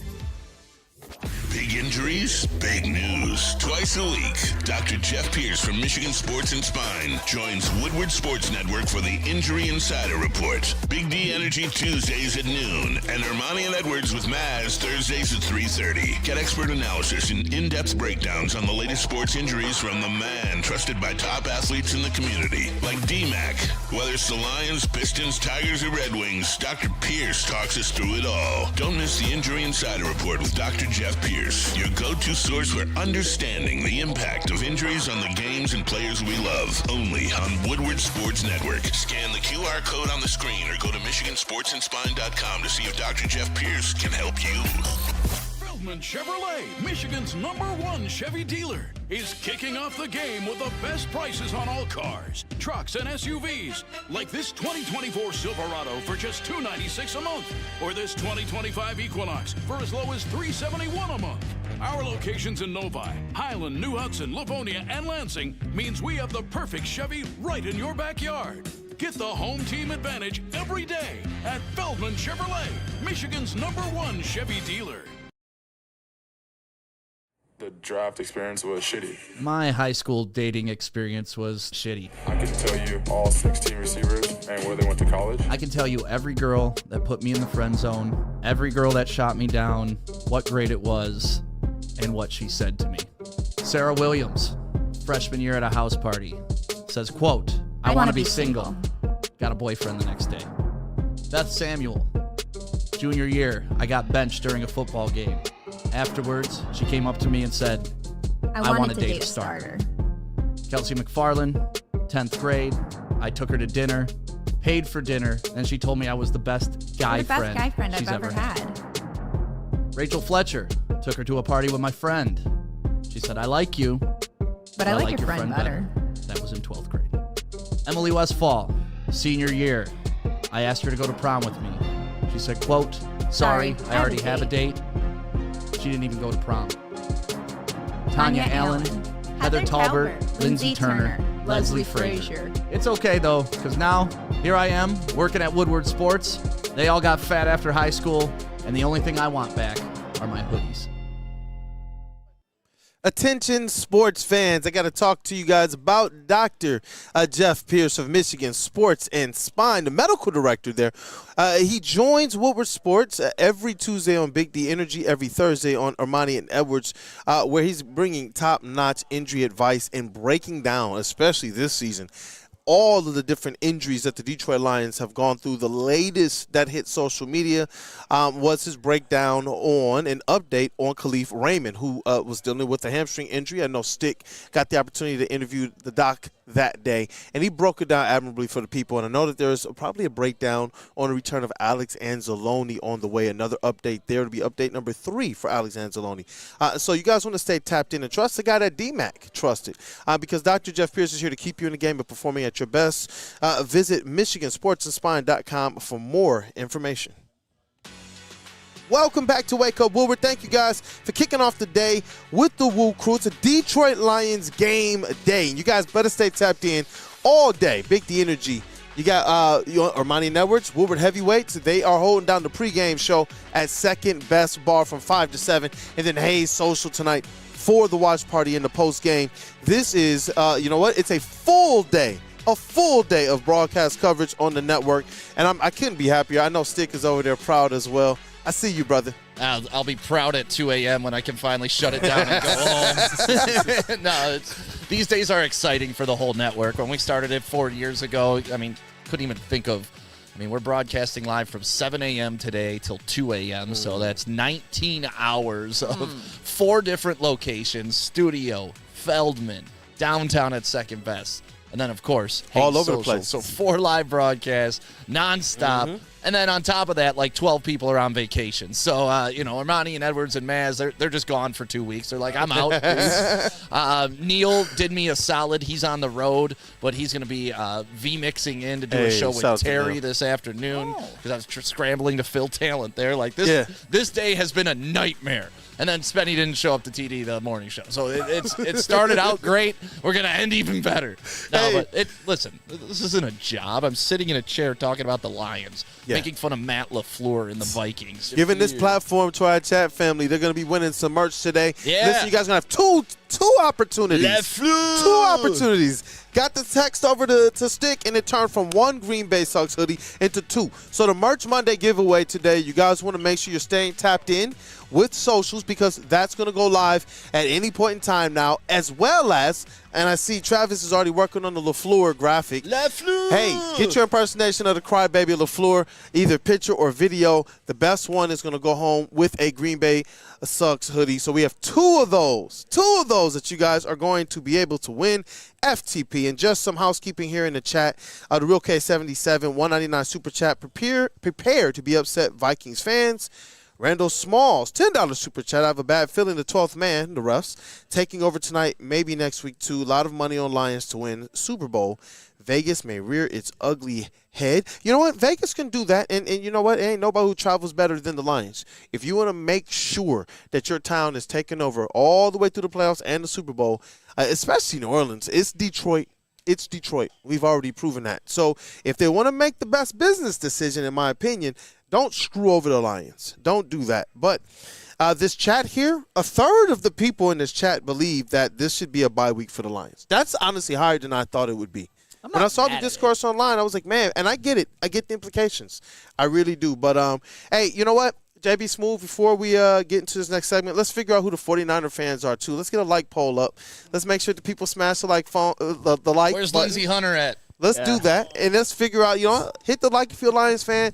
If you didn't hit the like button, they're obviously 49ers fans today. Let's run it up, and let's get this day kicking off quickly. And I see you in the chat. Hey, Brandon in the chat. Great name, by the way. He says, 19-hour shout-out Woodward Sports for being killer and bringing the best content ever.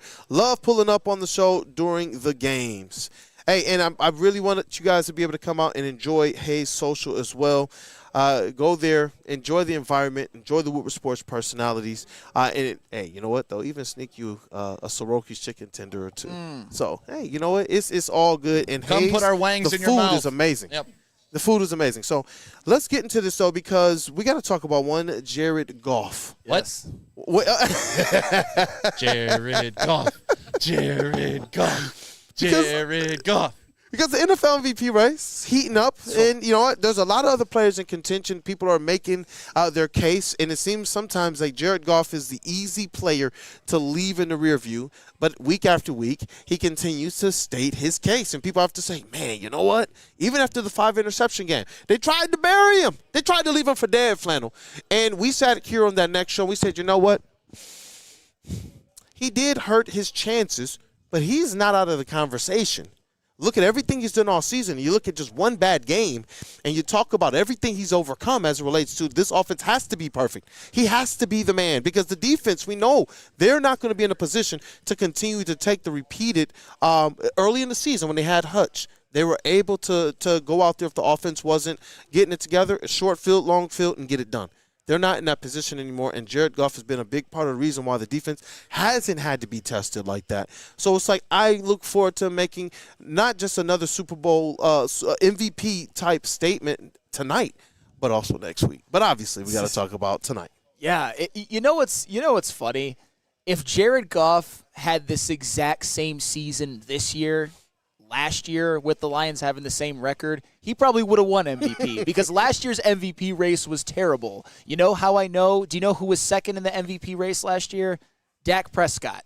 Not saying Dak Prescott didn't have a good year, but I'm saying that kind of tells you all that you need to know. But this year, man, this MVP race is maybe the best that I've ever seen. And when you look at this last week's slate of games, starting with Christmas Day and then culminating on Sunday, if you were an MVP candidate, even a fringe MVP candidate, you had a big game. Josh Allen, he had 3 total touchdowns, gives him 41 for the season, 41 total touchdowns with only 6 interceptions. Lamar Jackson had 3 total touchdowns. Which is funny because he won the MVP last year with 29 total, and this year in only 15 games he has 43, and he's probably not going to win it this year. You look at Saquon Barkley; he had 167 rushing yards, putting him at over 2,000 for the season. You even look at a guy like Sam Darnold who had 3 touchdown passes. Even a guy like Joe Burrow, who's not going to win it because of the lack of team success, but if somehow the Cincinnati Bengals can sneak into the playoffs, I wouldn't mind him getting some 3rd or 4th place votes. Had 4 total touchdowns, gives him 42 touchdown passes on the season to lead the league. Jaden Daniels, we can even talk about him. He might be next man up in the NFL. Had himself a heck of a game. 3 touchdown passes, 127 yards rushing to clinch a playoff spot for the Commanders. So with all of that being said, now it's Jared Goff's turn. I think Jared Goff, this is his night on Monday, assuming that Dan Campbell plays him for the whole game, to make his own MVP statement to where he keeps up with the Joneses and keeps himself right smack dab in the middle of the race. Do I think Jared Goff will ultimately end up winning it? Probably not. But I think he's in a great opportunity to, at the very least, finish top 3 in voting. And he has earned all of the consideration that he's gotten so far this year. Yeah, and I agree with that. And I'm still going to be bullish on the fact that I believe what the Detroit Lions are doing right now is special. Of course. I believe that even though you can look and say maybe these other quarterbacks have done it a little bit more with their legs, or some of these other quarterbacks have, as the season has gone on, have put up a little bit of a better resume that supports them. Not necessarily better than Jared Goff. But when I look at Jared Goff, I look at a guy who, again, I'm going to continue to reiterate this. He has to be perfect. It's not like he can go out there and depend on his defense to be what they were the first half of the season. We're not even in a position where we're depending on Brian Branch and Kirby to go out there and get an interception a game, the pace that Kirby was on earlier in the season.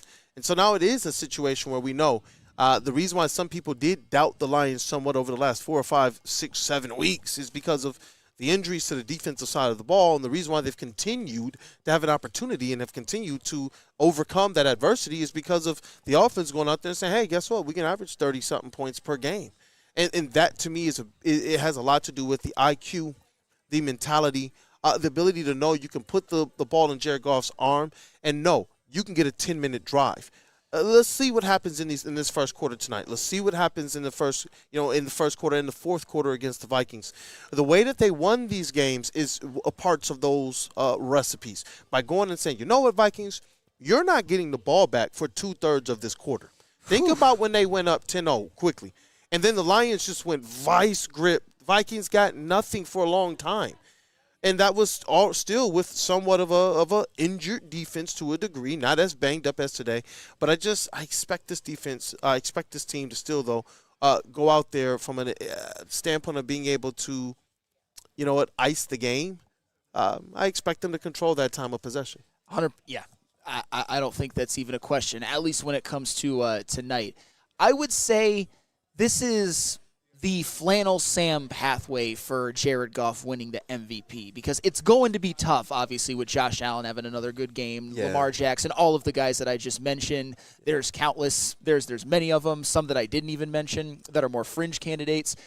Jared Goff, if the Lions can finish the season 15-2 with the number 1 seed, which I think we all think is pretty likely, and Jared Goff throws for 40 touchdown passes, then you can't ignore him. That's the type of milestone to where you're like, damn, Jared Goff really did all that. And then you're not going to be able to ignore him. Does that mean that he's going to necessarily win? I don't know, because this is such a tough year, but just imagine what that would do. Not saying he has to get 40 for this to be a successful season, but it is well within his reach. A 15-2 record, being the quarterback of a team with a 15-2 record, is well within his reach. The Lions maintaining the number 1 scoring offense in the NFL is well within his reach. So while we talk about all of the other great players who are continuing to show out, Jared Goff is right there in the thick of the conversation as well. And this is why I love being able to highlight some of the things that I believe separates what Jared Goff is from some of these other quarterbacks, because our resident Viking fan in the chat, Jared Pribble, says, y'all making fun of Darnold. Meanwhile, he has 36 touchdowns, 12 interceptions. Goff has 33 touchdowns, 10 interceptions, in an offense that protects him and is a run first. And it's just like, have you not seen what the Detroit Lions are having to go through? He says that Darnold is way better versus what Darnold has. Darnold's team is a lot more complete. Well, they're healthier. They're way healthier. And that's what I'm stating. Yeah. So, their defense has an opportunity to go out there and actually be a difference maker, much like the Detroit Lions defense was. And it's amazing. Another one for Stick. Maybe he can include the Stick. It's amazing how these teams, right, these NFC North teams, they continue to bump their gums and compare themselves to one of the most depleted defensively, one of the most depleted teams we've seen from the Detroit Lions. This is their new standard. How we look compared to a Detroit Lions team who's lost their entire defense. We almost beat them. We almost did it, but you didn't. No Hutch. You know what I'm saying? What do the Packers have to say anymore? That's what I'm saying. No Davenport. Brian Branch gets tossed. That's what I'm talking about. It's like, even the Vikings, like, you're setting yourself up for failure. Your team is setting you up for failure because they haven't gotten it the way that the Detroit Lions have. And honestly, every time your team runs up against the Detroit Lions, the last couple times, I felt like offensively against our defense, it was set up for the Vikings to have success, and they still lost. I mean, the Vikings were coming off a bye week. They were 5-0. We had just lost Aiden Hutchinson. We didn't have anybody to fill his shoes or anybody to cover that at that moment. I don't know what Vikings fans see. I just know that they're delusional at this point, and when you get into these arguments and you let them know, hey, if your team's so good, why do we own the tiebreaker over you? If the Packers were so great, how come they could only beat the Bears inside the division? But this is what these fraudulent fans do, Kool-Aid. They lean back on teams of old. Packers fans, what do? They tell me about their Super Bowl from over a decade ago. Vikings fans, what do? They tell me about how they came in second a couple times and how they're so good. Bears fans, what do? They lean on 1984 or whenever the hell that was, 4 decades ago. So, like, this is how I've accepted it mentally. Lions fans, we're still learning how to win, right? Like, this is new to us. Last year was very strange to watch the team just dominate the league. This year, now we're kind of puffing out our chest because we know we're the unwelcome house guests now this year because we're screwing up everybody's parties. And the other teams, this is the part that everybody's missing out on. Yep. They're learning how to lose. And they ain't never They're been not here taking before. it well. And I feel like Bane, like, dude, we were born in the darkness, you know? Like, Yep. you don't know what it's like to live this lifestyle. You don't know what it's like to be third in the division, fourth in the division every year, looking up at guys and wondering, wow, why can't our team be that? Now you're us, and you got to stare up at us and you got to deal with it. Like I said, more Vikings fans in the chat. It's amazing how they're just showing up. First of all, it's amazing that there are Vikings fans. Second of all, but this is the problem. The Vikings have never won anything, and they're so jealous that now the Lions are being talked about as Super Bowl favorites. They're having one of the best seasons they've ever had, and nobody's acknowledging them as they're going to win the Super Bowl. Vegas doesn't give a shit about the Vikings. Nobody's putting money on the Vikings because everybody outside of Minnesota and Tim Waltz understand it's a soft-ass team who would rather spend time prancing around the locker room celebrating high school musical dances. Like, that's the level of education that goes on in that room. Dan Campbell has owned KOC. He's owned LeFleur. He's owned everybody, and their copium has been so hard-hitting that they don't know how to handle it, Kool-Aid. They don't.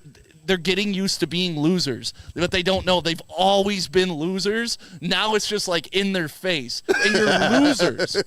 And that's why you're here on a Detroit station, because you have nothing going on in Minnesota. Think about it. You got nothing. They're a 14-2 team. Come on. What's going on in Minnesota, though, Flannel? They have a chance to get the 1 seed in Week 18. That's what they should be focused on. And they're hearing about it right here. That's what they should be focused on. That's where they're at. They're right here. Congratulations. That's the point of it. Congratulations. You know what? If you would have beat us the first time, you'd be in our shoes. But you know what you didn't do? You didn't beat us. So that's fair. Here we are. There you sit. Enjoy the view. And the thing about the Vikings too is Flannel's a ghost. And this is what's actually. If I'm a Vikings fan right now, I realize that I have an opportunity to potentially pop off at the mouth if they go into Ford Field and win. But until then, I still say you got to take your humble bye. Listen, Ryan's reaction, $5 super chat. After we win Week 18, Lions have a winning record over everyone in the division for the past decade. Oh, is that true? Wow. Shout out to you, Ryan's reaction. Greg Oswald, thank you. $1.99 super chat. Kool-Aid, let's go. I'm fired up, man. Straight up, I'm fired up. I'm pumped up. And I saw 14 Grid as well. He just wanted to make sure that everybody understood the Vikings opponents this year. The Colts, the Jags, the Titans, the Bears, the Cards, the Falcons, the Bears, the Seahawks, and the Green Bay Packers.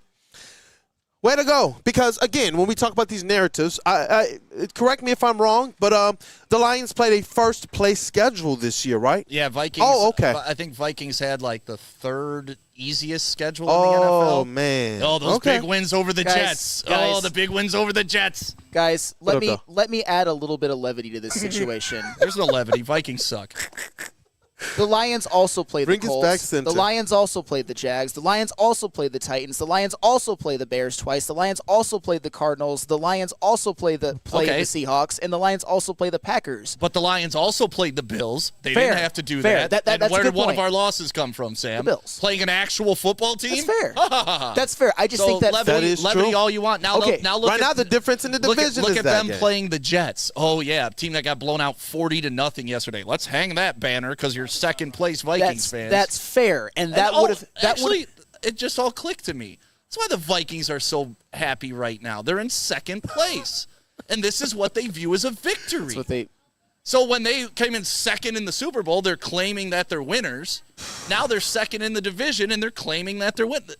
It all makes sense. I'll tell you what, makes sense, doesn't it, JB? I'll tell you what, Lions fans, and this is something where I think we can all kumbaya. If you want to see a Super Bowl shitting down one's leg, go look at the Viking Super Bowls. They not only lost every Super Bowl they've been in, they chose to play their worst game of the season in the Super Bowl 4 times. It's impossible. Like, every game was a blowout. 32-14, I believe, was a final score. 23-7, 16-6, and then another final score escapes me. But it was just every single year. It was just, I think it was 2 23-7s. Just awful Super Bowl performances. That's awful. That's probably at the top of the Vikings' legacy. Flannel, they're very proud of those. Well, don't take that away from. They have nothing if you take away those second places. I think don't take those away from these fine people in their shanties. I'm not taking it away. I actually think that there's somebody ice fishing right now that is very upset. I think that getting there, for example, is better than finishing the season like 5-11, for example. But it's not the end all be all. So the fact that the Lions could actually overtake the Vikings in Super Bowls at the end of this season, that's I love crack. it. Then what do they say, Flannel? What do they say? Nothing. You can't. And that's why they're scared. That's why they're scared. You've had 60 years head start on our horrible franchise. Guess what? We're about to lap you in year 2. And you know why they're scared? Because what have the Detroit Lions been under the Dan Campbell coached era? Narrative busters. And he's pulled that front and center. We are no longer what teams said we were. We are no longer what our history said we were. And that's the awesome part. I heard other players talk about something I just got here. Like in terms of other teams, and they're like, yo, they're just effectively disconnecting themselves from what the fans have gone through. But with the Lions, they strategically said, we know what our history is. But we also know that we weren't the ones that were part of that history, but it is our job to make sure that it is no longer our history. And that's what I love about this team. They have been narrative busters. Everybody wants to come out here and say Jared Goff is dead in the MVP race. Nope. You're going to have to dig them on out, man, because there's somebody still alive in there. And then people wanted to say, you know what, no, those safeties aren't the best ones. And I kept hearing about freaking Xavier McKinney for 6 or 7 weeks. He's a good player. Start. He can be a good player, but he's not better than Brian Branch. Naylor. He's not better than Kirby Joseph. That's my thing. Tell Naylor how great McKinney was. He can be great, but he can be good. He's number 3. No, they got schooled by the 3rd wide receiver on Minnesota last night. That's what I'm talking about. Like all these running people wide open. Yeah, the running back room. I was told that to start the season, no, we are overestimating who Jahmyr Gibbs is, and that David Montgomery is going to start wearing down. No, this squad just continues to go out there and just be the best. And I'm not going to for 1 second slow down as it relates to how I feel confidently about this team, especially when they give us that. Me Panther in the chat. You wanted the Packers to win because you know you can't beat the Vikings next week. No, I wanted the Packers to win because I don't like taking out my own trash. I'd prefer somebody else to do it. It's not a job I need to do. I'd rather have the week off. Well, if I have to get up, though. We're scared of a team that we already walked into your house, punched you in the throat, and walked out and took your girl, but now we're scared of you because you're coming into our house when we're getting healthy? Well, it's what type of logic do these idiots in Minnesota have? Well, it's what I was talking about last week. There is nothing wrong whatsoever, even though there's a certain faction of the fan base that I went against, in terms of wanting the number 1 seed and rooting for the number 1 seed and getting it any way possible. Because as I've said, the Brady Belichick Patriots, they lived off of getting 1 seeds on getting to the Super Bowl. The Mahomes Reed Chiefs, up until last year, had never played a road playoff game. The Peyton Manning teams, 4 Super Bowl appearances, 1 road playoff game. Getting the 1 seed is important. So there is nothing wrong with wanting the easier path to do so. However, that does not mean that us as Lions fans think that they are going to lose at home in Week 18 to the Vikings. Hey, you know what, man? I know that went on a little longer than scheduled, but you know what? The passion just went. The chat numbers jumped. The chat likes jumped. I see the Detroit fans in there. They're getting riled up. Detroit versus everybody, and people saying not allowing the Vikings fans to come in here and feel comfortable. They're not allowing the Bears fans to come here and feel comfortable. I'm loving this. Hey, chat family, good on y'all, man. Good on y'all. Isn't that crazy that they have a game today and it doesn't even feel like today doesn't matter? We're talking about next Sunday. Yeah. Like next Sunday matters. A third of the poll agreed with you. Today doesn't matter. I mean, even if they don't agree with me, like it'll tell you if you lose today and win next week, today doesn't matter. No, if they were to lose tonight, we're coming in tomorrow and being like, who gives a shit? Yeah. We're not going to be like, oh, how could they lose the 49ers? It's going to be like, all right, on to Sunday. Yeah, and for people saying that this is like the biggest game in the past 30 years, the Vikings game, no, it isn't. The Lions were in a playoff game. They won 2 playoff games last year where if you lose, your season's over. Yep. Week 18, if they lose, guess what? They play again next week. I have the screenshots, this isn't too. The biggest. I have the screenshots of all the networks that were picking those games. Shout out to Iron Mountain Mooch.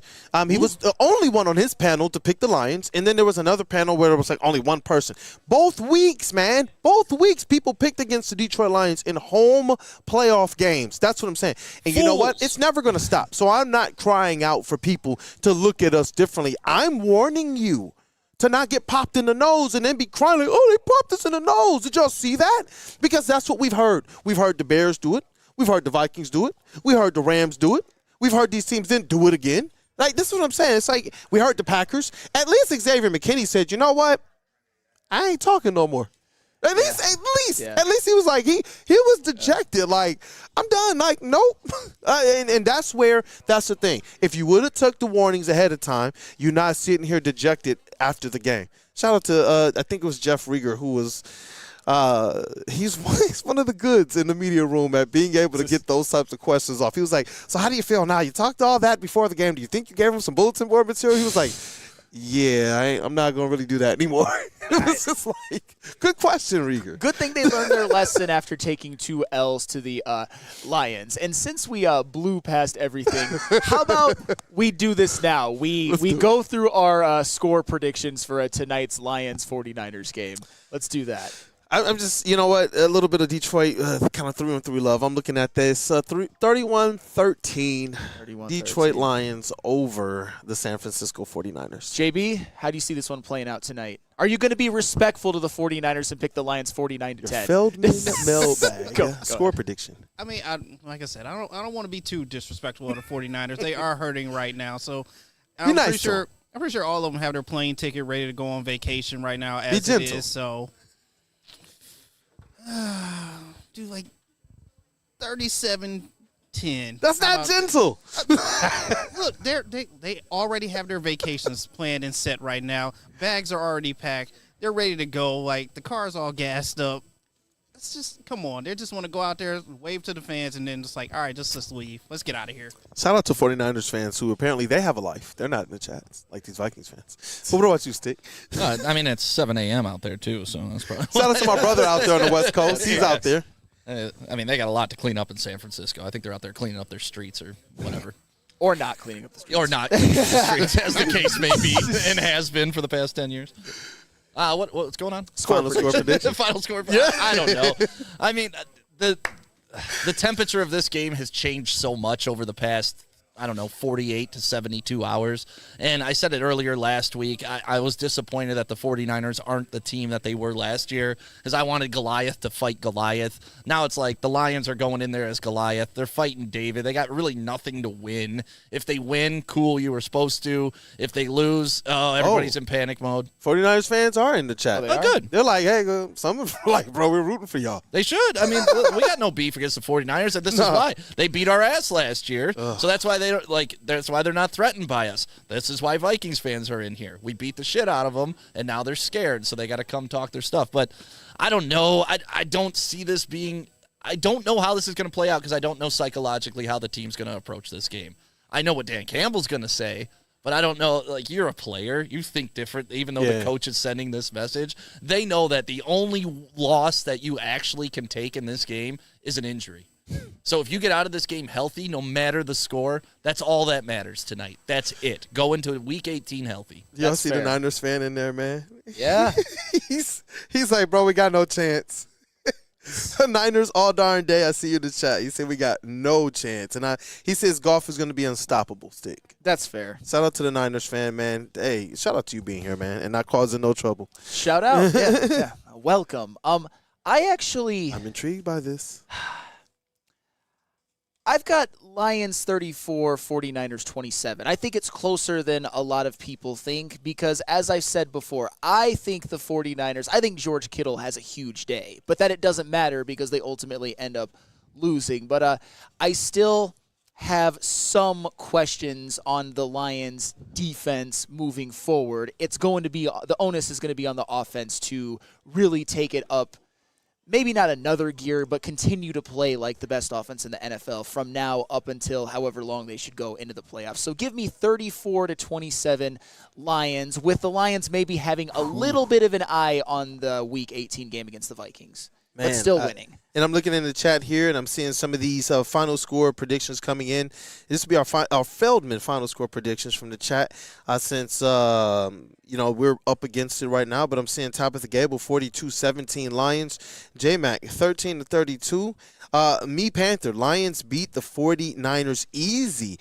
Cornfed, 20-17 Lions. So you got somebody who thinks it's going to be a little bit of a struggle offensively? I don't see that.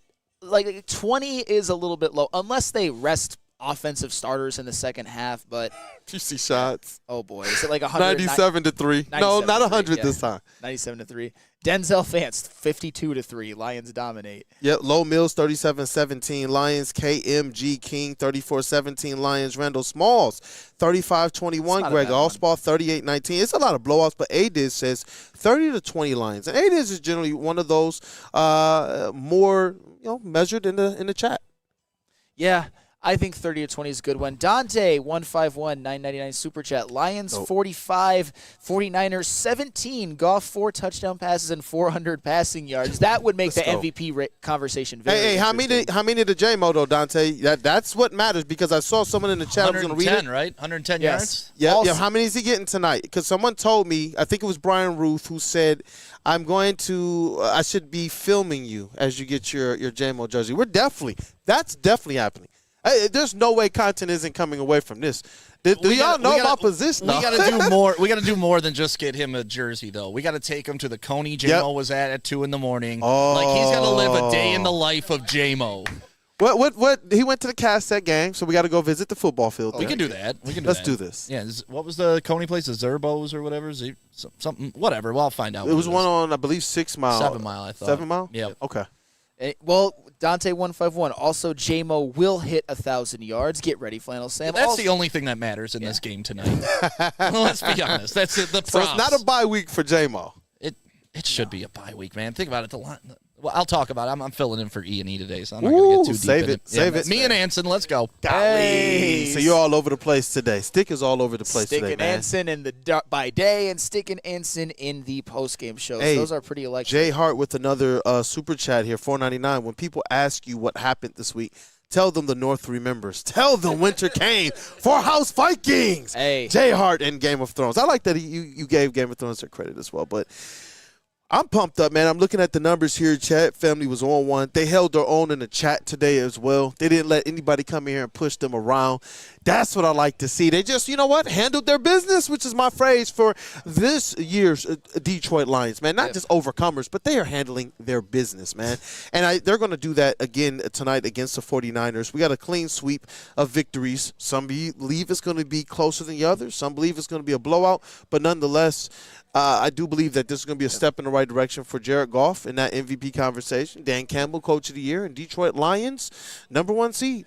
#1 seed. I'm definitely seeing. Let me find this one. You see them, right? Honolulu BS. Flannel should have to buy J-Mo a Coney while wearing his jersey. Gladly. Buy one and dedicate it to him, definitely. Gladly. I don't know if J-Mo would want to accept a Coney from me, but that's all right. It's all good. We have a history, but that's all right. Like, cut the Coney in half. This is our piecemeal. Nah, but that's all right. Rando Smalls, great show, guys. Remember, we deserve this. Yes, we do. 100%. Just take care of business tonight. That's it, Phil DeYoung. I'm telling you, that's it. Continue to just go out there and take business. Take care of business, man. And me, Panther, Lions vs. Vikings is the real Super Bowl. It's going to be epic. Nothing personal, but Vikings are going all the way. I didn't know me, Panther, was a Vikings fan in the chat. He's been cool all day. Hey, so shout out to me, Panther, at the very least. I didn't know that. I don't have a problem with that mindset. As a fan, that's a very respectful way to believe in your team. And you're 14-2. Got to give him credit for that. Michael Daniel, wow, so many Vikes in here. I've never seen this before. This is crazy. Yeah. But, man, I think that's the show. Shout out Ed O'Neill. Let's effing go. Hey, let's go, man. Our fans, the chat family, Lions fans, One Pride, showed up. And I know they're going to show up and show out tonight for the game, whether you're there, whether you're at Hayes Social, whether you're at home, whether you're at a bar. You should be at Hayes Social tonight with us. Let's go, man. Brian Rue, 15-2 Kings of the North. Is that a show, brother? That's a show. I think that's a show. And you know what? Shout out to the rest of the WUW Crew, Cavassier Chase, that dude, Justin, Summertime. Hey, shout out DJ High Dust, all of our crew, man, KG. But here, live in effect, we got Stick in the building, man, holding it down today for us in the sound space. And alongside him, we had JB Smooth, Woodward Sports MVP, made his return, fresh off of break. Glad that you got to get a little bit of break, brother. And you guys already know Flannel Sam, the vet of the squad, man. The more things have changed, the more Flannel Sam has stayed the same. You could probably call him he just handles business. He has overcome every adversity. You are our Detroit Lion. Thank you. Man, that is the greatest compliment that I've ever gotten. But yeah, everybody enjoy game day because this is actually a very stress-free day when you think about it. Hey, stress-free day, and it's your boy Brandon Den, a.k.a. Detroit Kool-Aid, your Credential Pistols reporter and writer for the Nerd. I can't take my eyes off the chat, family, because they're going in right now. If you haven't gotten the opportunity to, guys, go on ahead and smash that like button for WUW Crew and stay tapped in with the rest of the shows today because it shows all day long, man. Let's go, Lions. Go out there and take care of business, man. That's the show live from Feldman Chevrolet of Novi, Michigan's #1 Chevy dealer, man. Let's go, man. I'm fired up. Chat family got me fired up, bro. Me too. Let's go.